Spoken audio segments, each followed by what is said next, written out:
সারাদিন বোনের বাড়ি এসে পড়ে থাকতো বিভানের ভাবি ছোট বোন শিমু। বিভানের ভাবিও তার ছোট বোন উঠে পড়ে লাগে বিভানের মাকে বোঝাতে যে বিভানের জন্য শিমুর থেকে ভালো মেয়ে আর পাওয়া যাবে না। কিন্তু এত কিছু করেও বিভানের মাকে তারা দুই বোন টলাতে পারেনি। বিভানের মা জানে তার বড় ছেলের বউ কেমন, তাই ছোট ছেলের জন্য সেই পরিবার থেকে মেয়ে আনতে চায়নি। তাছাড়া বিভান নিজেও শিমুকে পছন্দ করে না। শিমু অনেকটাই গায়ে পড়া স্বভাবের মেয়ে। শিমু তখন পর্যন্ত অনেকগুলো প্রেম করেছে টাকাওয়ালা বড়লোকের ছেলেদের সাথে। রুমালের মতো বয়ফ্রেন্ড পাল্টায় শিমু। শিমু দেখতে ফর্সা ও সুশ্রী হওয়ায় যেন তার অহংকার আকাশচুম্বী। বিভান বড় ভাবির কথা অগ্রাহ্য করে অদ্রিকে মায়ের অনুমতিতে নিজের বউ করে বাড়িতে নিয়ে তোলে। অদ্রির সাথে বিভানের বিয়ে হবার ঠিক 3 দিনের মাথায় বড় ভাবি রিমু নিজের ছেলেকে নিয়ে তার বাপের বাড়ি চলে যায়। 1 মাস হয়ে যায়, তাও যখন বাড়ির বড় বউ বাড়ি ফেরে না তখন বিভানের মা চিন্তায় পড়ে যায়। বিভানের মা বড় ছেলেকে এই বিষয়ে জিজ্ঞাসা করলে বড় ছেলে অতি সন্তর্পণে তা এড়িয়ে যায়। পরে একদিন শাশুড়ি নিজে যায় বড় ছেলের বউকে ফিরিয়ে আনতে, কিন্তু বড় ছেলের বউ সেদিন শাশুড়িকে ফিরিয়ে দেয় একসাথে থাকবে না বলে। তবে আরও 15 দিন পর স্বামীর কথায় শ্বশুরবাড়ি ফিরে আসে রিমু, মুখের ভাবসাব কালো করে। অদ্রি নিজের রুমে বসে একটা সংসার ভেঙে যাওয়া দেখে। অদ্রি বা কি করবে? বিভান ও তার শাশুড়ি যেখানে শিমুকে পছন্দ না, তাহলে কিভাবে করবে শিমুকে এবাড়ির বউ? বড় ভাই ভাবি ও তাদের 3 বছরের ছোট ছেলেকে নিয়ে যেদিন নিজেদের জিনিসপত্র নিয়ে বাড়ি থেকে বের হয়ে যায় অন্যত্র নীর খোঁজার জন্য, সেদিন অদ্রি দেখেছিল এক মায়ের আর্তনাদ। সে আর্তনাদ রুহ কাঁপিয়ে দেওয়ার ক্ষমতা রাখে। সেদিন শাশুড়িকে সান্ত্বনা দেওয়ার ভাষা অদ্রি খুঁজে পায়নি। ওদের বিয়ের পর থেকে বিভানের বড় ভাইয়ের স্ত্রী রিমু যেন তাকে সহ্যই করতে পারে না। বিয়ের পর দিন বড় ভাবি রিমু অদ্রিকে নিয়ে ঘর ভর্তি মেহমানের সামনে নিজের বোন শিমুর গায়ের রঙের সাথে তুলনা দিয়ে অপমান করেছে। সেদিন অদ্রির প্রথমবার মনে হয়েছিল গায়ের রং ময়লা হওয়া পাপ। অদ্রি সেদিন বড় ভাবের মুখের উপর একটুও শব্দ করেনি। নতুন বউ কিনা সে? বিয়ের পরপর যে 3 দিন বাড়ির 2 ছেলের বউ একই বাড়িতে ছিল, সেই 3 দিন অদ্রি যেন নিজেকে প্রতিনিয়ত ছোট হতে দেখেছে। দিন শেষে অদ্রির অভিযোগের পালা খুলে বসত বিভানের সামনে। বিভান বুঝত তার প্রিয়তমার স্ত্রীর কষ্ট, তবুও বড় ভাই ও ভাবিকে কিছু বলতো না, কারণ তারা এটাকে ভালোভাবে নেবে না। স্ত্রীকে বুকে জড়িয়ে নিয়ে সান্ত্বনাটুকুই শুধু দিতে পারত, আর চেষ্টা করত নিজের ভালোবাসা দিয়ে অদ্রির দুঃখ মোচন করতে। তাছাড়া বিভানের মা নিজে এসে বিভান ও অদ্রিকে বলেছে কিছুটা মানিয়ে নিতে। উনি তার বড় ছেলেকে নিজের থেকে দূর করতে চান না। কোনো মাই চায় না তার প্রথম সন্তান তার থেকে দূরে যাক। অদ্রি বুঝতে পারত তার শাশুড়ির কষ্ট, তাই শাশুড়ি ও স্বামীর মুখের দিকে তাকিয়ে বড়ভাবে সমস্ত লাঞ্ছনা মেনে নিত। তবে মনে যদি থাকে খোলসতা, তাহলে কি সংসার জমে? ঠিক ভেঙে গেল 1 মায়ের সংসার। আলাদা হয়ে গেল তার 2 ছেলে। বড় ভাই ও ভাবি আলাদা হয়ে যাবার পর অদ্রি নিজের ফার্মাসিউটিক্যাল কোম্পানির জবে জয়েন করে, যে জব সে বিয়ের কারণে 6 মাসের জন্য বন্ধ রেখেছিল। বিভান ও তার মা অদ্রিকে চাকরি করতে মানা করেনি। তারা দুজনেই মেয়েদের নিজ পায়ে দাঁড়ানোটাকে বিশ্বাস করে। অদ্রি জবে জয়েন করেছে এই কথাটা শোনার পর শিমু যেন হাতে চাপ পাওয়ার অবস্থা। রিমুর সাথে সদা পরামর্শ করে শিমু বোনের শাশুড়ির কাছে এসে বোনের গুণগান ও বোনের অসহায়ত্ব এসব নিয়ে বলা শুরু করে। অদ্রির শাশুড়ি শিমুর কথাকে পাত্তাই দিত না প্রথমে। এভাবে কেটে যায় অদ্রি বিভানের বিয়ের 1 বছরের বেশি কিছু সময়। ভালোই চলছে বিভান ও তার মাকে নিয়ে অদ্রির সংসার। সকাল সকাল ফজরের সময় ঘুম থেকে উঠে অদ্রি রান্নাবান্নার কাজ করে। সকালে নাস্তা বানিয়ে দুপুরের জন্য তরকারি রান্না করে অফিসের জন্য বের হয়ে যেত সকাল 7টা নাগাদ। বাড়ির অন্যান্য কাজের জন্য একজন তিরুষর্ধ ছোটা বুয়া আছে। শাশুড়ির যাতে কোনো সমস্যা না হয় সব দিকে খেয়াল রাখে অদ্রি। শাশুড়িও অদ্রিকে মেয়ের মতো দেখে। অদ্রি অফিসে যাবার পর প্রায় মাঝে মাঝে সকাল 10টা নাগাদ শিমু আসতো অদ্রির শাশুড়ির কান ভাঙাতে। যখন শিমু দেখলো সে সফল হচ্ছে না, তখন সে চালে তার মোক্ষম চাল। অদ্রি ও বিভানের বিয়ের তখন 1.5 বছর চলে। তখন শিমু অদ্রির শাশুড়ি কানে তোলে অদ্রির বাচ্চা হয় না কেন সেটা। অদ্রির শাশুড়ি শিমুকে বলেছিল বাচ্চা নেওয়া তার ছেলে ও ছেলের বউয়ের বিষয়, এবং সে এইসবের বিষয়ে তাদের কিছু বলতে চায় না। এসব শোনার পরেও কি শিমু চুপ করে থাকে? না, শিমু এবার অদ্রির শাশুড়ির কানে ভরতে থাকে যে অদ্রি হয়তো কোনো সমস্যা আছে। অদ্রির শাশুড়ি প্রথমে এটাতে পাত্তা না দিলেও অনবরত শিমুর কান ভাঙানিতে প্রলুব্ধ হয়ে একদিন অদ্রিকে বলেই ফেলে বাচ্চার কথা। শাশুড়ির এখনো কথায় অদ্রি প্রথমে চমকে গেলেও পরে নিজেরও কেমন যেন লাগতে থাকে। তাই নিজেই যায় তার পরিচিত ডাক্তারের কাছে। ফার্মাসিস্ট হওয়ায় অনেক ডাক্তারের সাথে চেনা জানা আছে তার। ডাক্তারের সাথে অ্যাপয়েন্টমেন্টের জন্য ওয়েটিং রুমে বসে আছে অদ্রি। অদ্রির সারা শরীর মৃদু কম্পনে কম্পিত হচ্ছে বারংবার। ডাক্তারের কাছে চেক আপ করাতে এসেছে বাড়ির সবাইকে এই বিষয়ে অজ্ঞাত রেখে। অদ্রি নিজের স্বামী বিভানকেও এই ব্যাপারে কিছু জানায়নি, কারণ সে কখনো চায় না বিভানের থেকে দূরে যেতে। অদ্রি মনে মনে ভালো কিছু আশা করছে, আর এখন বাকিটা আল্লাহর ইচ্ছা। অদ্রি বাড়ির কাজের মহিলা রহিমার কাছ থেকে জানতে পেরেছিল যে বড় ভাবির ছোট বোন শিমু প্রায় এই বাড়িতে আসে আর বিভানের মায়ের সাথে অনেকক্ষণ গল্প করে। শিমুর এই বাড়িতে আসা নিয়ে অদ্রির কোনো সমস্যা নেই, কারণ শিমু তার বোনের শ্বশুর বাড়ি এসেছে, যেমনটা তার বোন মাঝে মাঝে আসে বেড়াতে। শিমুর এখানে আসা যাওয়া আছে এই খবরটা অদ্রি প্রথম কয়েকদিন যাওয়ার পর জেনেছিল। অদ্রি কখনো পাত্তাই দেয়নি এই ব্যাপারে, কারণ দিন শেষে তার শাশুড়ি তার সাথে অমায়িক আচরণ করত, একদম নিজের মেয়ের মতো। অদ্রির শাশুড়ি নিজের মেয়ে ও অদ্রিকে অন্য চোখে দেখেনি, তবে ইদানিং উনি অন্যরকম ব্যবহার করছেন অদ্রির সাথে। তিনি অদ্রির সাথে আগের মতো কথা বলেন না। শাশুড়ির এরকম বদলে যাওয়া দেখে অদ্রির মনে ক্ষীণ ভয় সৃষ্টি হয়। এসব কল্পনা জল্পনার মাঝে পাশের সিটে বসে থাকা মেয়েটার দিকে নজর যায় অদ্রি। তার পাশের সিটে বসে আছে এক 7 মাসের প্রেগনেন্ট মেয়ে। মেয়ে বলছি, কারণ প্রেগনেন্ট মেয়েটির বয়স 17-এর বেশি হবে না। এত কম বয়সে প্রেগনেন্সির কারণেই মেয়েটির চেহারায় বেহাল দশা। মনে হচ্ছে একটা হাড্ডিসার মেয়ে বসে আছে তার পাশে, শুধুমাত্র পেটটা খানিকটা উঁচু। মেয়েটার সাথে তার মা, স্বামী ও শাশুড়ি এসেছে, কিন্তু তাদের মধ্যে শুধুমাত্র মেয়েটার মায়ের চোখে মেয়েটাকে নিয়ে শঙ্কা, আর বাকি দুজনের তো অনাগত সন্তান নিয়ে চিন্তা। এসব দেখেই মনে মনে দীর্ঘশ্বাস ফেলে অদ্রি। এমন সময় রিসেপশন থেকে অদ্রির নাম ডাকলে অদ্রি দ্রুত মনেই ডাক্তারের চেম্বারে প্রবেশ করে। ডাক্তারের সামনে বসে অদ্রি কিছুটা নার্ভাস হয়ে পড়ে। ডাক্তার হয়তো বিষয়টা আন্দাজ করতে পারল, তাই ডাক্তার অদ্রিকে বলল, মিসেস আদ্রি, আপনি আপনার সমস্যা নির্দ্বিধায় আমাকে বলুন। ডাক্তারের কথায় অদ্রি নিজেকে ধাতস্থ করে সব সমস্যা খুলে বলে। সব শুনে ডাক্তার কিছু টেস্ট সাজেস্ট করে। এরপর ডাক্তারের ওখান থেকে বের হয়ে অদ্রি টেস্ট করাতে যায়। অদ্রির মন অশনি সংকেত দিচ্ছে, বারবার মনে হচ্ছে কোনো খারাপ কিছু হতে চলেছে। সব কিছু টেস্ট করিয়ে বাড়ি ফিরে অদ্রি আজ অফিস থেকে হাফ ডে করে ছুটি নিয়েছিল, তাই বিকেলের মধ্যে বাড়ি পৌঁছে যায়। বাড়ির গেটের কাছে যাওয়ার পর আজকে এসে শিমুকে দেখতে পায়। শিমু প্রথমে অদ্রিকে দেখে হকচকিয়ে গেলেও অদ্রির বিমর্ষ মুখ দেখে বাঁকা হাসে। শিমুর এই বাঁকা হাসির কারণ আজ 3 দিন পর শিমু এই বাড়িতে এসে জানতে পেরেছে অদ্রিকে তার শাশুড়ি বাচ্চার কথা বলেছে। শিমু জানে হয়তো সে বিভানকে নিজের করে পাবে না, কিন্তু সেই বিভানকে আর অদ্রিকে সুখে থাকতেও দেবে না। শিমু তার বোনের কাছ থেকে শুনেছিল অদ্রি নাকি রিমুর ছেলে রিহাবকে অনেক আদর করে। যে মেয়ে যায় সন্তানকে এতটা সন্তানতুল্য ভালোবাসে, সে কেন বিয়ের প্রায় 2 বছর হতে চলল তারপরেও কনসিভ করছে না? এই ভাবনাটা শিমু ও রিমুর মাথায় আসার পরই তারা এই চালটা চালে। শিমু অদ্রির সাথে কোনোরূপ কথাবার্তা না বলেই পাশ কাটিয়ে চলে যায়।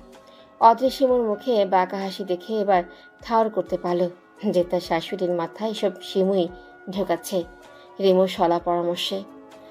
অদ্রি আর এসব ভাবতেই চাচ্ছে না, তার এখন মানসিক প্রশান্তির প্রয়োজন। বাড়ির ভিতরে ঢোকার পরে অদ্রি দেখে তার শাশুড়ি সোফায় বসে পান বানাচ্ছে, আর একটু আগে শিমু চলে যাওয়ার দরুন সদর দরজা খোলা ছিল। অদ্রি তার শাশুড়িকে সালাম দিয়ে নিজের রুমের উদ্দেশ্যে পা বাড়ালে তার শাশুড়ি তাকে ডাকে, ছোট বৌমা, আজ এত তাড়াতাড়ি ফিরে এলে যে? তোমার তো ফিরতে প্রায় সন্ধ্যা হয়। শাশুড়ির মুখ থেকে নরম কণ্ঠে ডাক শুনে অদ্রির মন অনেকটাই ভালো হয়ে যায়, তবে সেটা বেশিক্ষণ স্থায়ী হয় না। শরীর খারাপ লাগছে নাকি? জি মা। আলহামদুলিল্লাহ, সুখবর পাবো হয়তো। শাশুড়ির এহনো মন্তব্যে অদ্রির মুখ কালো হয়ে যায়। অদ্রির শাশুড়ি যথেষ্ট বিচক্ষণ মহিলা, তবে তার মুখ থেকে এমন বাণী যেন অন্য কারো শেখানো বলি। কুচিন্তা ও কুবুদ্ধি মানব মস্তিষ্ককে ধ্বংসের দিকে ঠেলে দেয়, যাতে সে নিজের বিচক্ষণতা হারায়। শাশুড়িকে মুখে কোনো প্রত্যুত্তর না করে ইশারায় না বুঝিয়ে মাথা নিচু করে নিজের রুমে চলে যায়। অদ্রি এটাই বুঝতে পারছে না শিমু কেন এরকমটা করছে। কি স্বার্থ এতে তার? শিমু অবিবাহিত, তাহলে কেন তারও বিভানের সংসার ভাঙার জন্য উঠে পড়ে লেগেছে? শিমু তো কোনো অবিবাহিত ছেলেকে বিয়ে করতে পারে। তাহলে কি এসব রিমু ভাবে কারসাজি? রিমু ভাবে কোশমিনকালেও তাকে সহ্য করতে পারতো না। না, সে আর এসব নিতে পারছে না। কালকে রিপোর্ট দেখে সে সিদ্ধান্ত নিবে কী করবে। অদ্রি মাইন্ড ফ্রেশ করে শাওয়ার নিয়ে আসরের নামাজটা আদায় করে অনেকক্ষণ ব্যালকনিতে বসে গ্রিলের ফাঁক দিয়ে বিস্তর রক্তিম অক্ষরে সূর্যের বিলীন হওয়া দেখতে লাগে। মাগরিবের আজান পড়ার পরে অদ্রি ঘুম পায়। তার শাশুড়ি নামাজের পরে অদ্রিকে নিয়ে চা খাবে বলে ডাকতে আসে, কিন্তু এসে অদ্রিকে ঘুমন্ত অবস্থায় দেখে আর ডাকে না। রাত 9টা নাগাদ বিভান বাড়ি ফেরে। মার সাথে ড্রয়িং রুমেই দেখা হয়ে যায়, তবে প্রতিদিনকার মতো অদ্রিকে দেখতে পায় না। নিজেদের রুমে যেয়ে অদ্রিকে এলোমেলো হয়ে ঘুমোতে দেখে ঠোঁটে ফুটে ওঠে সূক্ষ্ম হাসি। মেয়েটিকে এলোমেলো অবস্থায় তার কাছে বেশ লাগে। ওয়াশরুম থেকে ফ্রেশ হয়ে অদ্রিকে আলতো করে ডাক দেয়। বিভানের আদর মিশ্রিত ডাকে চোখ পিট করে খুলে, এরপর উঠে বসে বলে, কখন এলে? সরি, আমি ঘুমিয়েছিলাম। অদ্রির কথায় বিভান আলতো হাসে। মেয়েটা খুব সরল, তার সরলতার কারণেই মা ও বউয়ের মাঝে সে সম্প্রীতি বজায় রাখতে পারে। বিভান আশ্বস্ত ভঙ্গিতে বলে, তুমি সেই সকালে রান্নাবান্না করে অফিসে যাও, এরপর অফিসে সারাক্ষণ প্রোডাকশন ম্যানুফ্যাকচারের কাজগুলো সূক্ষ্মভাবে পর্যবেক্ষণ করো, যাতে বিন্দু পরিমাণেও ভুল না হয়। একটু ভুল হাজার হাজার মানুষের প্রাণ সংশয়ের কারণ হয়ে দাঁড়াবে। তারপর বাড়ি ফিরে রাতের জন্য হালকা কিছু রান্না করো। আর আজ একদিন একটু ঘুমানোতে তোমাকে সরি ফিল করতে হবে না, অদ্রি পাখি। অদ্রির মনে যেন শীতল হাওয়া বয়ে যায়। বিভান সবসময় কেয়ারিং। সেদিন রাতে ওরা তিনজন প্রতিদিনকার মতো একসাথে খাবার খেয়ে ঘুমিয়ে পড়ে। পরদিন সকালে আবার সেই প্রতিদিনকার মতো ব্যস্ত রুটিন। অদ্রির কোম্পানি কিছু নিউ ড্রাগ নিয়ে কাজ করছে। নিউ ড্রাগটা জার্মানিতে ইনভেন্ট হয়েছে। অনেক এক্সপেন্সিভ এই ড্রাগের ফর্মুলা। এই ড্রাগটা নিয়ে কাজ করার জন্য কিছু রিসার্চার ও প্রোডাকশন অফিসার লাগবে। ড্রাগটা যেহেতু এক্সপেন্সিভ, তাই প্রোডাকশন অফিসাররা এগিয়ে আসতে ভয় পাচ্ছেন। বেলা 11টায় অদ্রির অফিসের ঠিকানায় হসপিটাল থেকে পার্সেল আসে। পিয়ন এসে যখন পার্সেলটা দিয়ে যায়, তখন অদ্রির হৃৎপিণ্ডের গতি যেন কয়েক গুণ বেড়ে গিয়েছে। কাঁপা কাঁপা হাতে পার্সেলটার ভেতর থেকে কালকের টেস্টের রিপোর্ট খোলার পর অদ্রির পুরো দুনিয়া যেন টলে উঠল। চোখে সব কিছু পুরো ডুবন্ত প্রায় লাগছে। রিপোর্টে লেখা, অদ্রির জরায়ুতে বাম ফ্যালোপিয়ান টিউবে সিস্ট আছে, তাই বেবি কনসিভ হচ্ছে না। তবে সঠিক চিকিৎসা নিলে সুস্থ হওয়া সম্ভব। এতটুকুন পড়ার পর রিপোর্টটা অদ্রির হাত থেকে নিচে পড়ে যায়। নিজেকে ভারসাম্যহীন লাগছে অদ্রির। অদ্রি ভাবছে এই কথাটা যদি তার শাশুড়ি জানতে পারে তাহলে কি হবে। তাকে তো শিমু অনেকটাই পরিবর্তন করে ফেলেছে কান ভাঙানি দিয়ে। অদ্রি নিজের মনকে এবার শক্ত করে কিছু একটা ভাবে। যে কোনো উপায় যা কিছু করে বিভান যে তার ভালোবাসা, তার স্বামীকে একান্ত নিজের কাছে রাখার জন্য কিছু একটা ভেবে এরপর অফিসের নিউ ড্রাগটার জন্য বসের কাছে যেয়ে বলে, স্যার, আমি নিউ ড্রাগটা নিয়ে কাজ করতে ইচ্ছুক। Are you sure Adri? এটা অনেক রিস্কি প্রজেক্ট। তোমার থেকে ওপরের পোস্টের সিনিয়র প্রোডাকশন অফিসার যেখানে এই ড্রাগস নিয়ে কাজ করতে আগ্রহী না, সেখানে তুমি কেন এত আগ্রহ দেখাচ্ছ? তাছাড়া আমি জার্মানি থেকে একজন রিসার্চার এবং প্রোডাকশন অফিসার আনার ব্যবস্থা করব ভাবছি। অদ্রির কথার পরিপ্রেক্ষিতে অফিসের বস অদ্রিকে বলে। কালক্ষেপণ না করে অদ্রি আবারও বলে, don't worry sir, I will handle. আমার বিশ্ববিদ্যালয় জীবনে আমি দায়িত্ব নিয়ে প্রজেক্ট রেডি করতাম বিভিন্ন ফার্মেসি সেমিনারের জন্য। ঠিক আছে অদ্রি, এই প্রজেক্টটার জন্য তুমিই ইন। বস এই কথা বলে চলে যেতে নিলেই অদ্রি তাকে আটকে বলে, স্যার, ইয়েস? আমি অফিসে আমার জবের সেকশন চেঞ্জ করার কথা বলেছিলাম 6 মাস আগে। আমায় রিসার্চার হিসেবে নেওয়া যায়? I am sorry Adri, researcher হিসাবে তোমায় তার জন্য নিউ রিকোয়ারমেন্ট ফুলফিল করতে হবে। I am ready to fulfil. কিন্তু তুমি তো প্রোডাকশন অফিসার হিসেবে নিউ ড্রাগস প্রজেক্টে থাকছো, তাহলে? জি স্যার, আমি প্রোডাকশন অফিসার হিসেবে থাকব, তবে তার আগে আমি রিসার্চার রিক্রুটমেন্ট ফুলফিল করব। অদ্রির বস অদ্রির কথার ধরন বুঝতে না পেরে বলে, তুমি এক্স্যাক্টলি কি করতে চাইছো? আমার সবসময় নিউ কিছু নিয়ে কাজ করতে ভালো লাগে। আমি এই প্রজেক্টের পর একজন প্রফেশনাল রিসোর্সার হিসেবে জয়েন করতে চাই এবং এই প্রজেক্টে আমাকে যেন রিসোর্স রিলেটেড কাজে রাখা হয়। অদ্রির বস শিওর হওয়ার জন্য বলে, দ্যাট মিন্স তুমি চাও তোমাকে যেন রিসার্চের কাজে অল্প হলেও ইনভলভ রাখা হয়। হাসি ফুটে অদ্রির মুখে। জি স্যার, আপনি আমার উপর ভরসা করে দেখতে পারেন। ওকে, অ্যাজ ইউর শিওর, তুমি প্রোডাকশন অফিসার হয়েও রিসার্চারের কাজে ইনভলভ থাকবে। বস চলে যেতে নিয়েও আবারও বলে, must be sure, don't lose my expectation. তুমি আমার ছোট বোনের মতো এবং আমি জানি তুমি কিছু ভেবেই বলছো। আমি তোমার ওপর ভরসা করতে পারি। বস চলে যায় আর অদ্রির মুখে ফুটে ওঠে রহস্যময় হাসি। অদ্রি স্বগোক্তি করে, আপন মনেই বলে, বারে বারে ঘুঘু তুমি খেয়ে যাও ধান, শেষবারে আমি তোমার বধিব পরাণ। হেসে উঠে চলে যায় নিজের কাজে। সেদিন বাসায় গিয়ে আগের মতো থাকতে লাগে। অদ্রি কাউকেই কিছু জানায়নি এই ব্যাপারে। তাছাড়া বিভান এখনো বাচ্চা নেওয়ার বিষয়ে কোনো কথা বলেনি। তবে এখন বলেনি তো কি হয়েছে, ভবিষ্যতে যে বলবে না তার কি গ্যারান্টি। তবে অদ্রি আস্তে আস্তে সব কিছু নিজ কন্ট্রোলে নিয়ে আসছে এবং অতি দ্রুত সে নিজের নির্ধারিত লক্ষ্যে পৌঁছে যাবে। অদ্রির জরায়ুর সিস্টার ফ্যালোপিয়ান টিউবের একটু ভেতরের দিকে, তাই সময়টা একটু বেশি লাগবে। তবে হতাশ হবার কিছু নেই, এই বিষয়টা অদ্রি নিজেও জানে। ডাক্তারের পরামর্শ মোতাবেক সে মেডিকেশন নিচ্ছে এবং বিয়ের পর যে কিছুটা ওজন বেড়ে গিয়েছিল সেটাকে কমানোর চেষ্টায় আছে।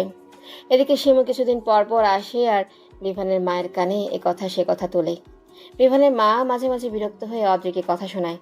অদ্রি বুঝতে পারছে যে শিমু তার স্নেহময়ী শাশুড়ি মনে তার জন্য তিক্ততা ও বিষ ভরে দিচ্ছে।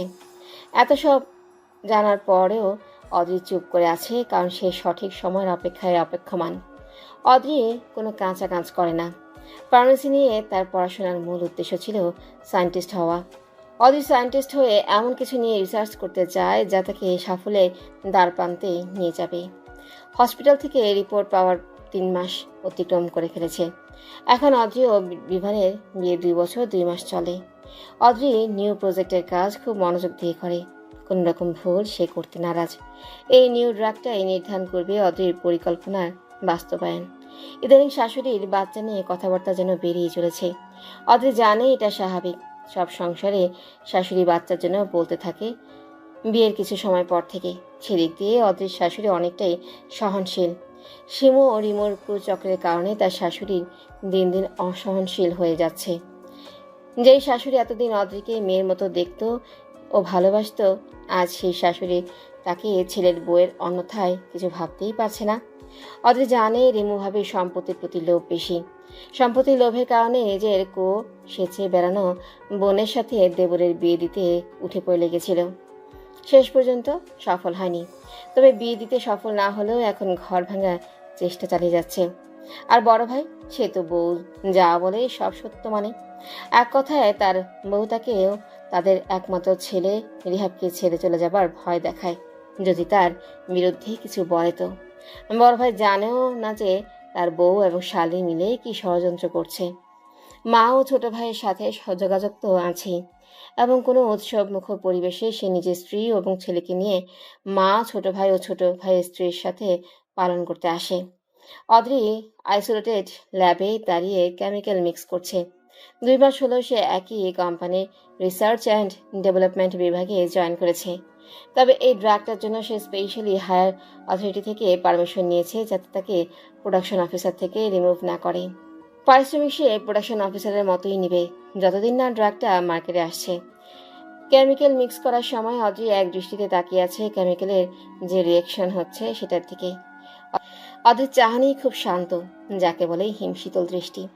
কিছু মানুষ ঠান্ডা মাথায় কাজ করে আর তারাই তাদের লক্ষ্যে বিনা বাধায় পৌঁছায়। সেরকম মানুষের কাতারে অদ্রি নিজেও পড়ে। শীতল মস্তিষ্কের মানুষেরা ভয়ঙ্কর হয়, কিন্তু বাহির থেকে তাদের দেখলে সাদামাটাই মনে হয়। এরা কোনো কাজ করে যদি স্বেচ্ছায় কোনো নেশা না ছাড়ে তাহলে তাদের ধরা যায় না। তারা তখনই ধরা পড়ে যখন তারা অনেক বড় প্রতারণার শিকার হয়। শীতল মস্তিষ্কের মানুষদেরকে লাইট ডিটেক্টর টেস্ট এর মাধ্যমেও ধরা যায় না, কারণ ওসব মানুষ নিজেদের মাথায় আগে থেকে সব কিছু গুছিয়ে রাখে। সাধারণ মানুষ যেমন মিথ্যা বলতে গেলে চোখে চোখ রাখতে পারে না, হাতের আঙুলগুলো খুঁড়তে থাকে বা কোনো কাজ করতে থাকে শুধুমাত্র যাতে সত্য ধরা না পড়ে যায় তার জন্য। শীতল মস্তিষ্কের মানুষও এমন মাইন্ড ডাইভার্টের মতো কাজ করে মিথ্যা বলার সময়, তবে সেটা কাউকে বুঝতেই দেয় না। এরা অনেক সময় সাইকো বা পাগল হয়ে যায় আর নিজ থেকে আত্মসমর্পণ করে। এদের ওই রকম পরিণতির কারণ হয় অতিরিক্ত সিক্রেট নিজের মস্তিষ্কে জায়গা দেওয়ার কারণে। এবং হিউম্যান সাইকোলজি মোতাবেক এরা অনেক সময় অতিরিক্ত ক্রাইম করে নিজের কাছে শেষ পর্যন্ত নিজেকে শেষ করার পরিকল্পনা করে। অদ্রি টেস্ট টিউবে কেমিক্যালটা রহস্যময়ভাবে দেখছে। এই কেমিক্যালটা তার তুরুপের তাস হিসেবে কাজ করবে। It will decide her future and her love. হঠাৎ করে তুড়ি বাজানোর শব্দে ধ্যান ভাঙে অদ্রি। টেস্ট টিউবটা হাত থেকে রেখে দেয় সুরক্ষিত জায়গায়। অদ্রির কলিগ অদ্রিকে বলে, তো মিস অত্রি কি ভাবছেন হাতে টেস্ট টিউব নিয়া? আলতো রহস্যময় হাসে অদ্রি। তারপর জবাব দেয়, কিছু না জাবির ভাই। অদ্রির কলিগ সামান্য রসিকতার সুরে বলে, কিছু না বললেই হলো? আপনি যেভাবে তাকিয়েছিলেন দেখে মনে হচ্ছে নিউ ড্রাগটা কারো উপর অ্যাপ্লাই করার কথা ভাবছেন। জাবিরের কথায় একটু বিচলিত হলো না অদ্রি, বরং মুচকে এসে বলল, আপনি দেখি বুঝে গেলেন, আমিও ভাবছি কার উপর এটা অ্যাপ্লাই করা যায়। জাবিরের মুখ দেখে অদ্রির মনে হলো জাবির সামান্য ভয় পেয়ে গেছে। হাসলো অদ্রি, এরপর আবার নিজের কাছে মন দিল। জাবির স্বভাবত ভীতু, সে এই ড্রাগটা নিয়ে রিসার্চ করতে চায়নি, কারণ সে এখনও বিয়ে করেনি। ড্রাগটা যেহেতু পুরুষদের পুরুষত্ব কিছু নির্দিষ্ট সময়ের জন্য অকার্যকর করার জন্য। এই ড্রাগটা কোনো পুরুষের শরীরে ইনজেক্ট করলে বা কোনোভাবে শরীরে প্রবেশ করলে সেই পুরুষ এক নির্দিষ্ট সময়ের জন্য নিজের সিমেন দ্বারা কোনো নারীকে প্রেগনেন্ট করতে পারবে না। জাবির বসকে সবার সামনে বলেছিল সে অন্য ড্রাগের প্রজেক্টে যেতে চায়, তবে বস রাজি হয়নি, কারণ জাবির একজন ভালো রিসার্চার। জাবির ভীতু কণ্ঠে অদ্রিকে প্রশ্ন করে, আর ইউ সিরিয়াস অত্রি? আপনি কি সত্যি সত্যি কারো উপর ড্রাগটা প্রয়োগ করার কথা ভাবছেন? অদ্রি এবার খিলখিল করে হেসে ফেলে। অদ্রির হাসি দেখে জাবিরের মুখটা পাংশুটে হয়ে গেছে, এটা অদ্রি খেয়াল করেছে।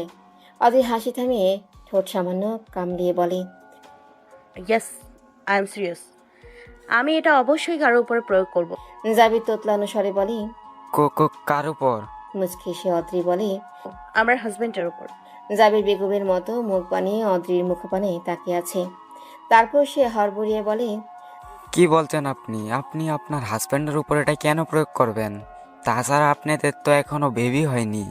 আপনি জানেন তো যে এটা শরীরে প্রবেশ করানোর পর নির্দিষ্ট সময় কার্যকর থাকে এবং সেই নির্দিষ্ট সময় শেষ হওয়ার আগে অবশ্যই শরীরে এর অ্যান্টিডোট প্রবেশ করাতে হয়, না হলে সেই পুরুষ সারা জীবনের মতো তার সক্ষমতা হারাবে।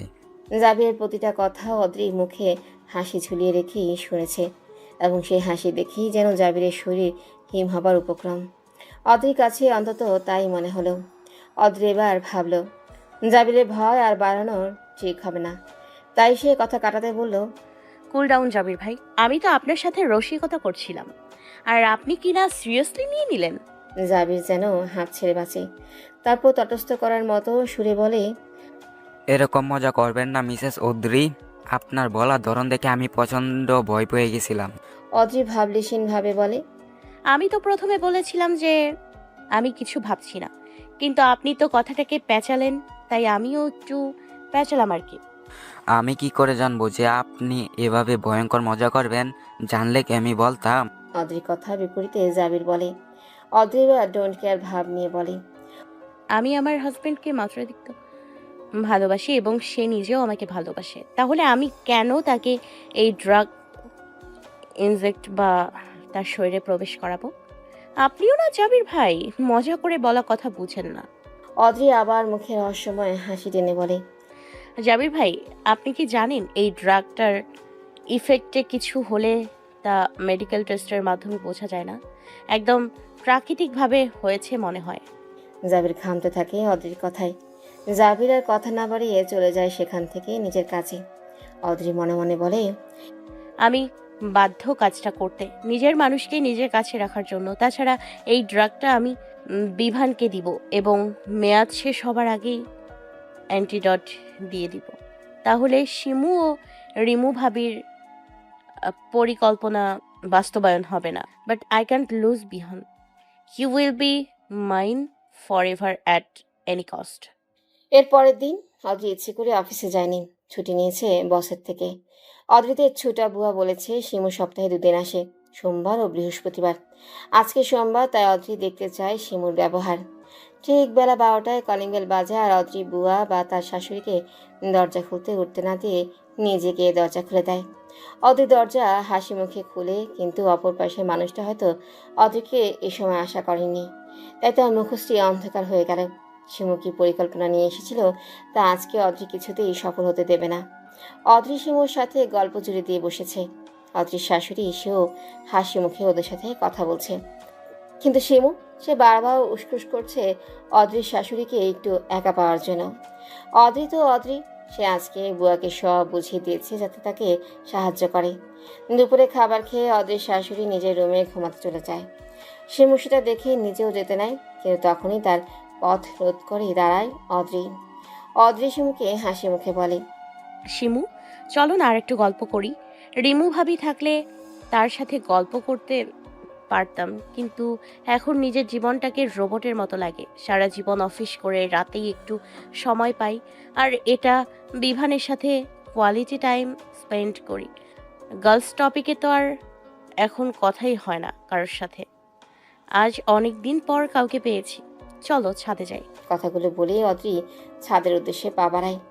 অজ্ঞতা শিমুকেও অদ্রির সাথে যেতে হয়। অদ্রি ও বিভানের বিয়ের 2.5 বছর হয়েছে। অদ্রির শাশুড়ি বিভানকেও বাচ্চা নেওয়ার কথা বলেছে 2-3 বার, তাই বিভান ভাবলেও আজকে অদ্রিকে বলবে বাচ্চা নেওয়ার কথা। অনেক তো সময় হলেও বিভান ও অদ্রি দুজনে এখন নিজের ক্যারিয়ারে সাকসেসফুল। 1 সপ্তাহ আগে অদ্রির নিউ ড্রাগ প্রজেক্ট সাকসেসফুলি শেষ হয়েছে, তবে ড্রাগটা এখনই বাজারজাত করবে না, আগে এর অ্যান্টিডোট জার্মানি থেকে আনানো হবে।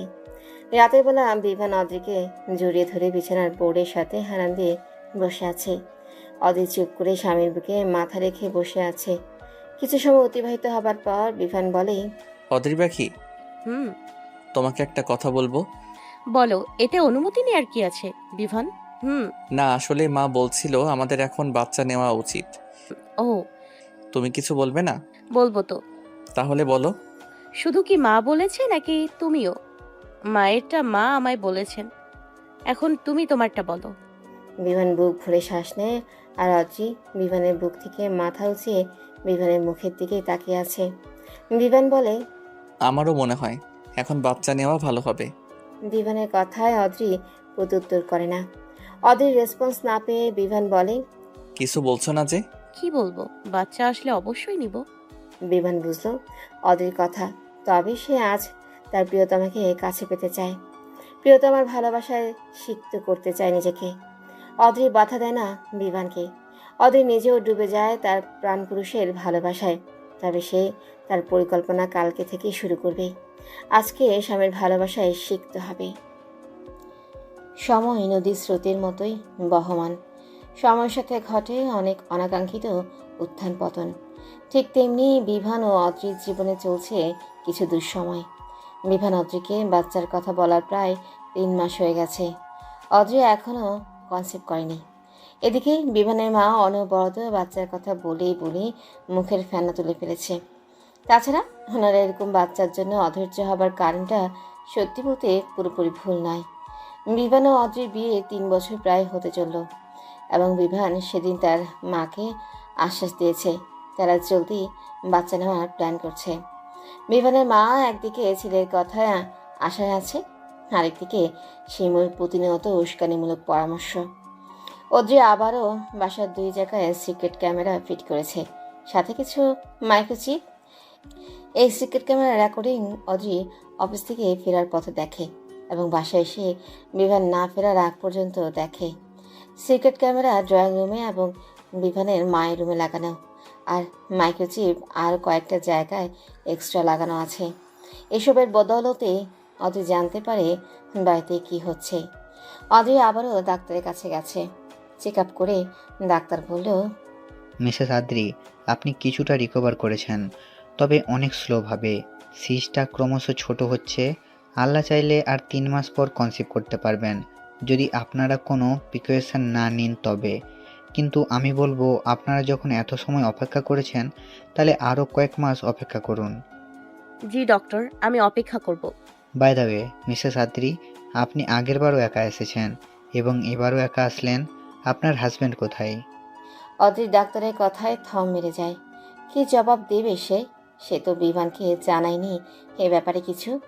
অদ্রির জবাব না পেয়ে ডাক্তার আবারও বলে, আপনার হাজব্যান্ডকে আমার এ বিষয়ে জানানো প্রয়োজন। হাজব্যান্ড বা বাড়ির কাউকে নেক্সট অ্যাপয়েন্টমেন্টে নিয়ে আসবেন। আমরা রোগীকে তার রোগ সম্পর্কিত অবগত করাতে চাই না, কারণ এতে রোগী অনেকটাই মানসিকভাবে ভেঙে পড়ে। জি ডক্টর, পরের বার থেকে কাউকে সাথে করে নিয়ে আসব। ঠিক আছে, আর ঔষধগুলো ঠিক মতো খাবেন। অদ্রি ডাক্তারের চেম্বার থেকে বেরিয়ে আসে। অদ্রি নিজের মনে দীর্ঘশ্বাস লুকাতে ব্যস্ত, আর এদিকে কেউ একজন অদ্রিকে গাইনি বিভাগ থেকে বের হতে দেখে ফেলেছে। আর সেই মানুষটা ভাগ্য করে রিমু। রিমু দ্বিতীয়বারের মতো প্রেগনেন্ট, তাই সে ডাক্তারের কাছে এসেছে চেক আপ করতে।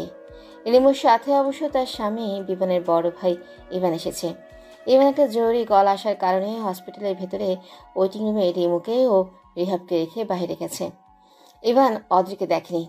এমনকি অদ্রি হসপিটাল থেকে বের হচ্ছে আর ইভান ভেতরে ঢুকছে, তারপরেও না। অদ্রি খেয়াল করেছে, না ইভান। রিমু অদ্রিকে যে ডাক্তারের চেম্বার থেকে বের হতে দেখেছে সে নিজেও সেই ডাক্তারের কাছে অ্যাপয়েন্টমেন্ট নিয়েছে। রিমু যেন হাতের পা দেখে ফেলেছে। সে এবার ধামাকা করবেই। রিমু জানে তার শাশুড়ি অদ্রির উপর নারাজ, আর 2 দিন আগে সে রিমুর দ্বিতীয়বার প্রেগনেন্সির কথা শুনে অনেক খুশি হয়েছে এবং সেই সাথে রিমুর সাথে ফোনে কথা বলা অবস্থায় অদ্রিকে কিছু কটু কথা শুনিয়েছে। তাহলে এত বড় একটা সুযোগ তার হাতে এসেছে, সে কি সেটা ছেড়ে দেবে? অদ্রি বাড়িতে এসে ফ্রেশ হয়ে কিছুক্ষণ রেস্ট নেয়, তারপর রান্নাঘরে যায় দুপুরে খাবার বানাতে। অদ্রি আজকে অফিসে যায়নি, আসলে শরীর খারাপ সাথে মন খারাপ, তাই আজ ছুটি নিয়েছে। ছুটি যেহেতু নিয়েছে তাই ডাক্তারের কাছ থেকেও চেক আপ করে আসলো। দুপুরের রান্না প্রায় শেষ। আজকে আবার ইভান ভাইয়া, রিমু ভাবি ও রিহাব আসবে। হঠাৎ কলিং বেলের শব্দে অদ্রি গ্যাস অফ করে দরজা খুলতে যায়। দরজা খুলে অপর পাশে ভাসুরের বউ ও তাদের ছেলেকে দেখে অদ্রির মুখে হাসি ফুটে ওঠে। অদ্রি তাদের সালাম দিলে এবার খুব হাসি মুখে সালামের জবাব দেয়, কিন্তু রিমু মুখ ভেঙচি দিয়ে বাড়ির ভেতরে ঢুকে যায়। অদ্রি রিমুর ব্যবহারকে পাত্তা না দিয়ে রিহাবকে হাতে ধরে নিয়ে বসার রুমে যায়। ইভান যেয়ে তার মাকে সালাম দেয়। অদ্রি ওদেরকে বসতে বলে শরবত আনতে যায়। অদ্রি শরবত এনে সোফার সামনে টেবিলে রাখলে তখনই রিহাব তার কাকিমুনির কোলে চড়ে বসে। রিহাব মাত্র 5 বছরে। রিহাবকে অদ্রি কোলে যেতে দেখে হয়তো রিমুর ভালো লাগেনি, তাই সে বাঁকা চোখে অদ্রির দিকে তাকিয়ে আছে। অদ্রি এসব দিক ঠিকই লক্ষ্য করেছে। তাছাড়া রিমু এ বাড়িতে আসবে আর তার শাশুড়ি কান ভাঙাবে না, তা তো আর হয় না। দুপুরের একটু আগে বিভানও অফিস থেকে ছুটি নিয়ে চলে এসেছে। আজকে পুরো পরিবার একসাথে। বিভান এসে থেকে রিহাবের সাথে খেলছে। ওদের দেখে মনেই হচ্ছে না ওরা চাচা ভাতিজা, দেখে মনে হচ্ছে বাপ ছেলে। এসব দেখে অদ্রির মনে অনুশোচনা হলেও তার কিচ্ছু করা নেই, সে বাধ্য এসব করতে। অদ্রি কখনোই বিভানকে ছাড়তে পারবে না। আর ডাক্তার তো বলেছে সুস্থ হচ্ছে সে। প্রায় 9-10 মাস যাবৎ সে চিকিৎসা নিচ্ছে এবং অনেকটাই ইমপ্রুভ করেছে। দুপুরে খাবারের পর্ব শেষ হবার পর রিমু এমন একটা কথা বলল যে সবাই স্তব্ধ হয়ে গেছে। রিমুর হাতে অদ্রির রিপোর্ট। অদ্রি সেটা দেখে অবাক, কারণ কোনো হসপিটাল অনুমতি ও প্রমাণ ব্যতীত কারো রিপোর্ট অন্য কাউকে দেয় না। তাহলে রিমু পেল কোথা থেকে? রিমু হয়তো অদ্রির হাবভাবে অবাক হওয়াটা বুঝতে পেরেছে, তাই রিমু বলে, আমি আজকে হসপিটালে যখন চেক আপ করাতে গেলাম তখন অদ্রিকে দেখলাম ডক্টরের চেম্বার থেকে বের হলো, আর তাই ডক্টর ও নার্সদের বাড়ির লোক বলার পরেও অনেকবার তাদের বলার পর আমাকে রিপোর্টটা দিল। আজকে যদি রিপোর্টটা হাতে না পেতাম তাহলে তো জানতেই পারতাম না যে অদ্রি মা হতে পারবে না। রিমুর কথায় বিভান নিষ্পলকভাবে অদ্রির দিকে তাকিয়ে আছে। বিভান জানে না আজকে কি ঘটতে চলেছে, তবে এটুকু বুঝতে পেরেছে আজকে তার বড়ভাবে কোনো ক্রমেই ক্ষান্ত হবে না। বড়ভাবে আজকে কোমর বেঁধে নেমেছে অদ্রিকে অপমান করে কষ্ট দিতে।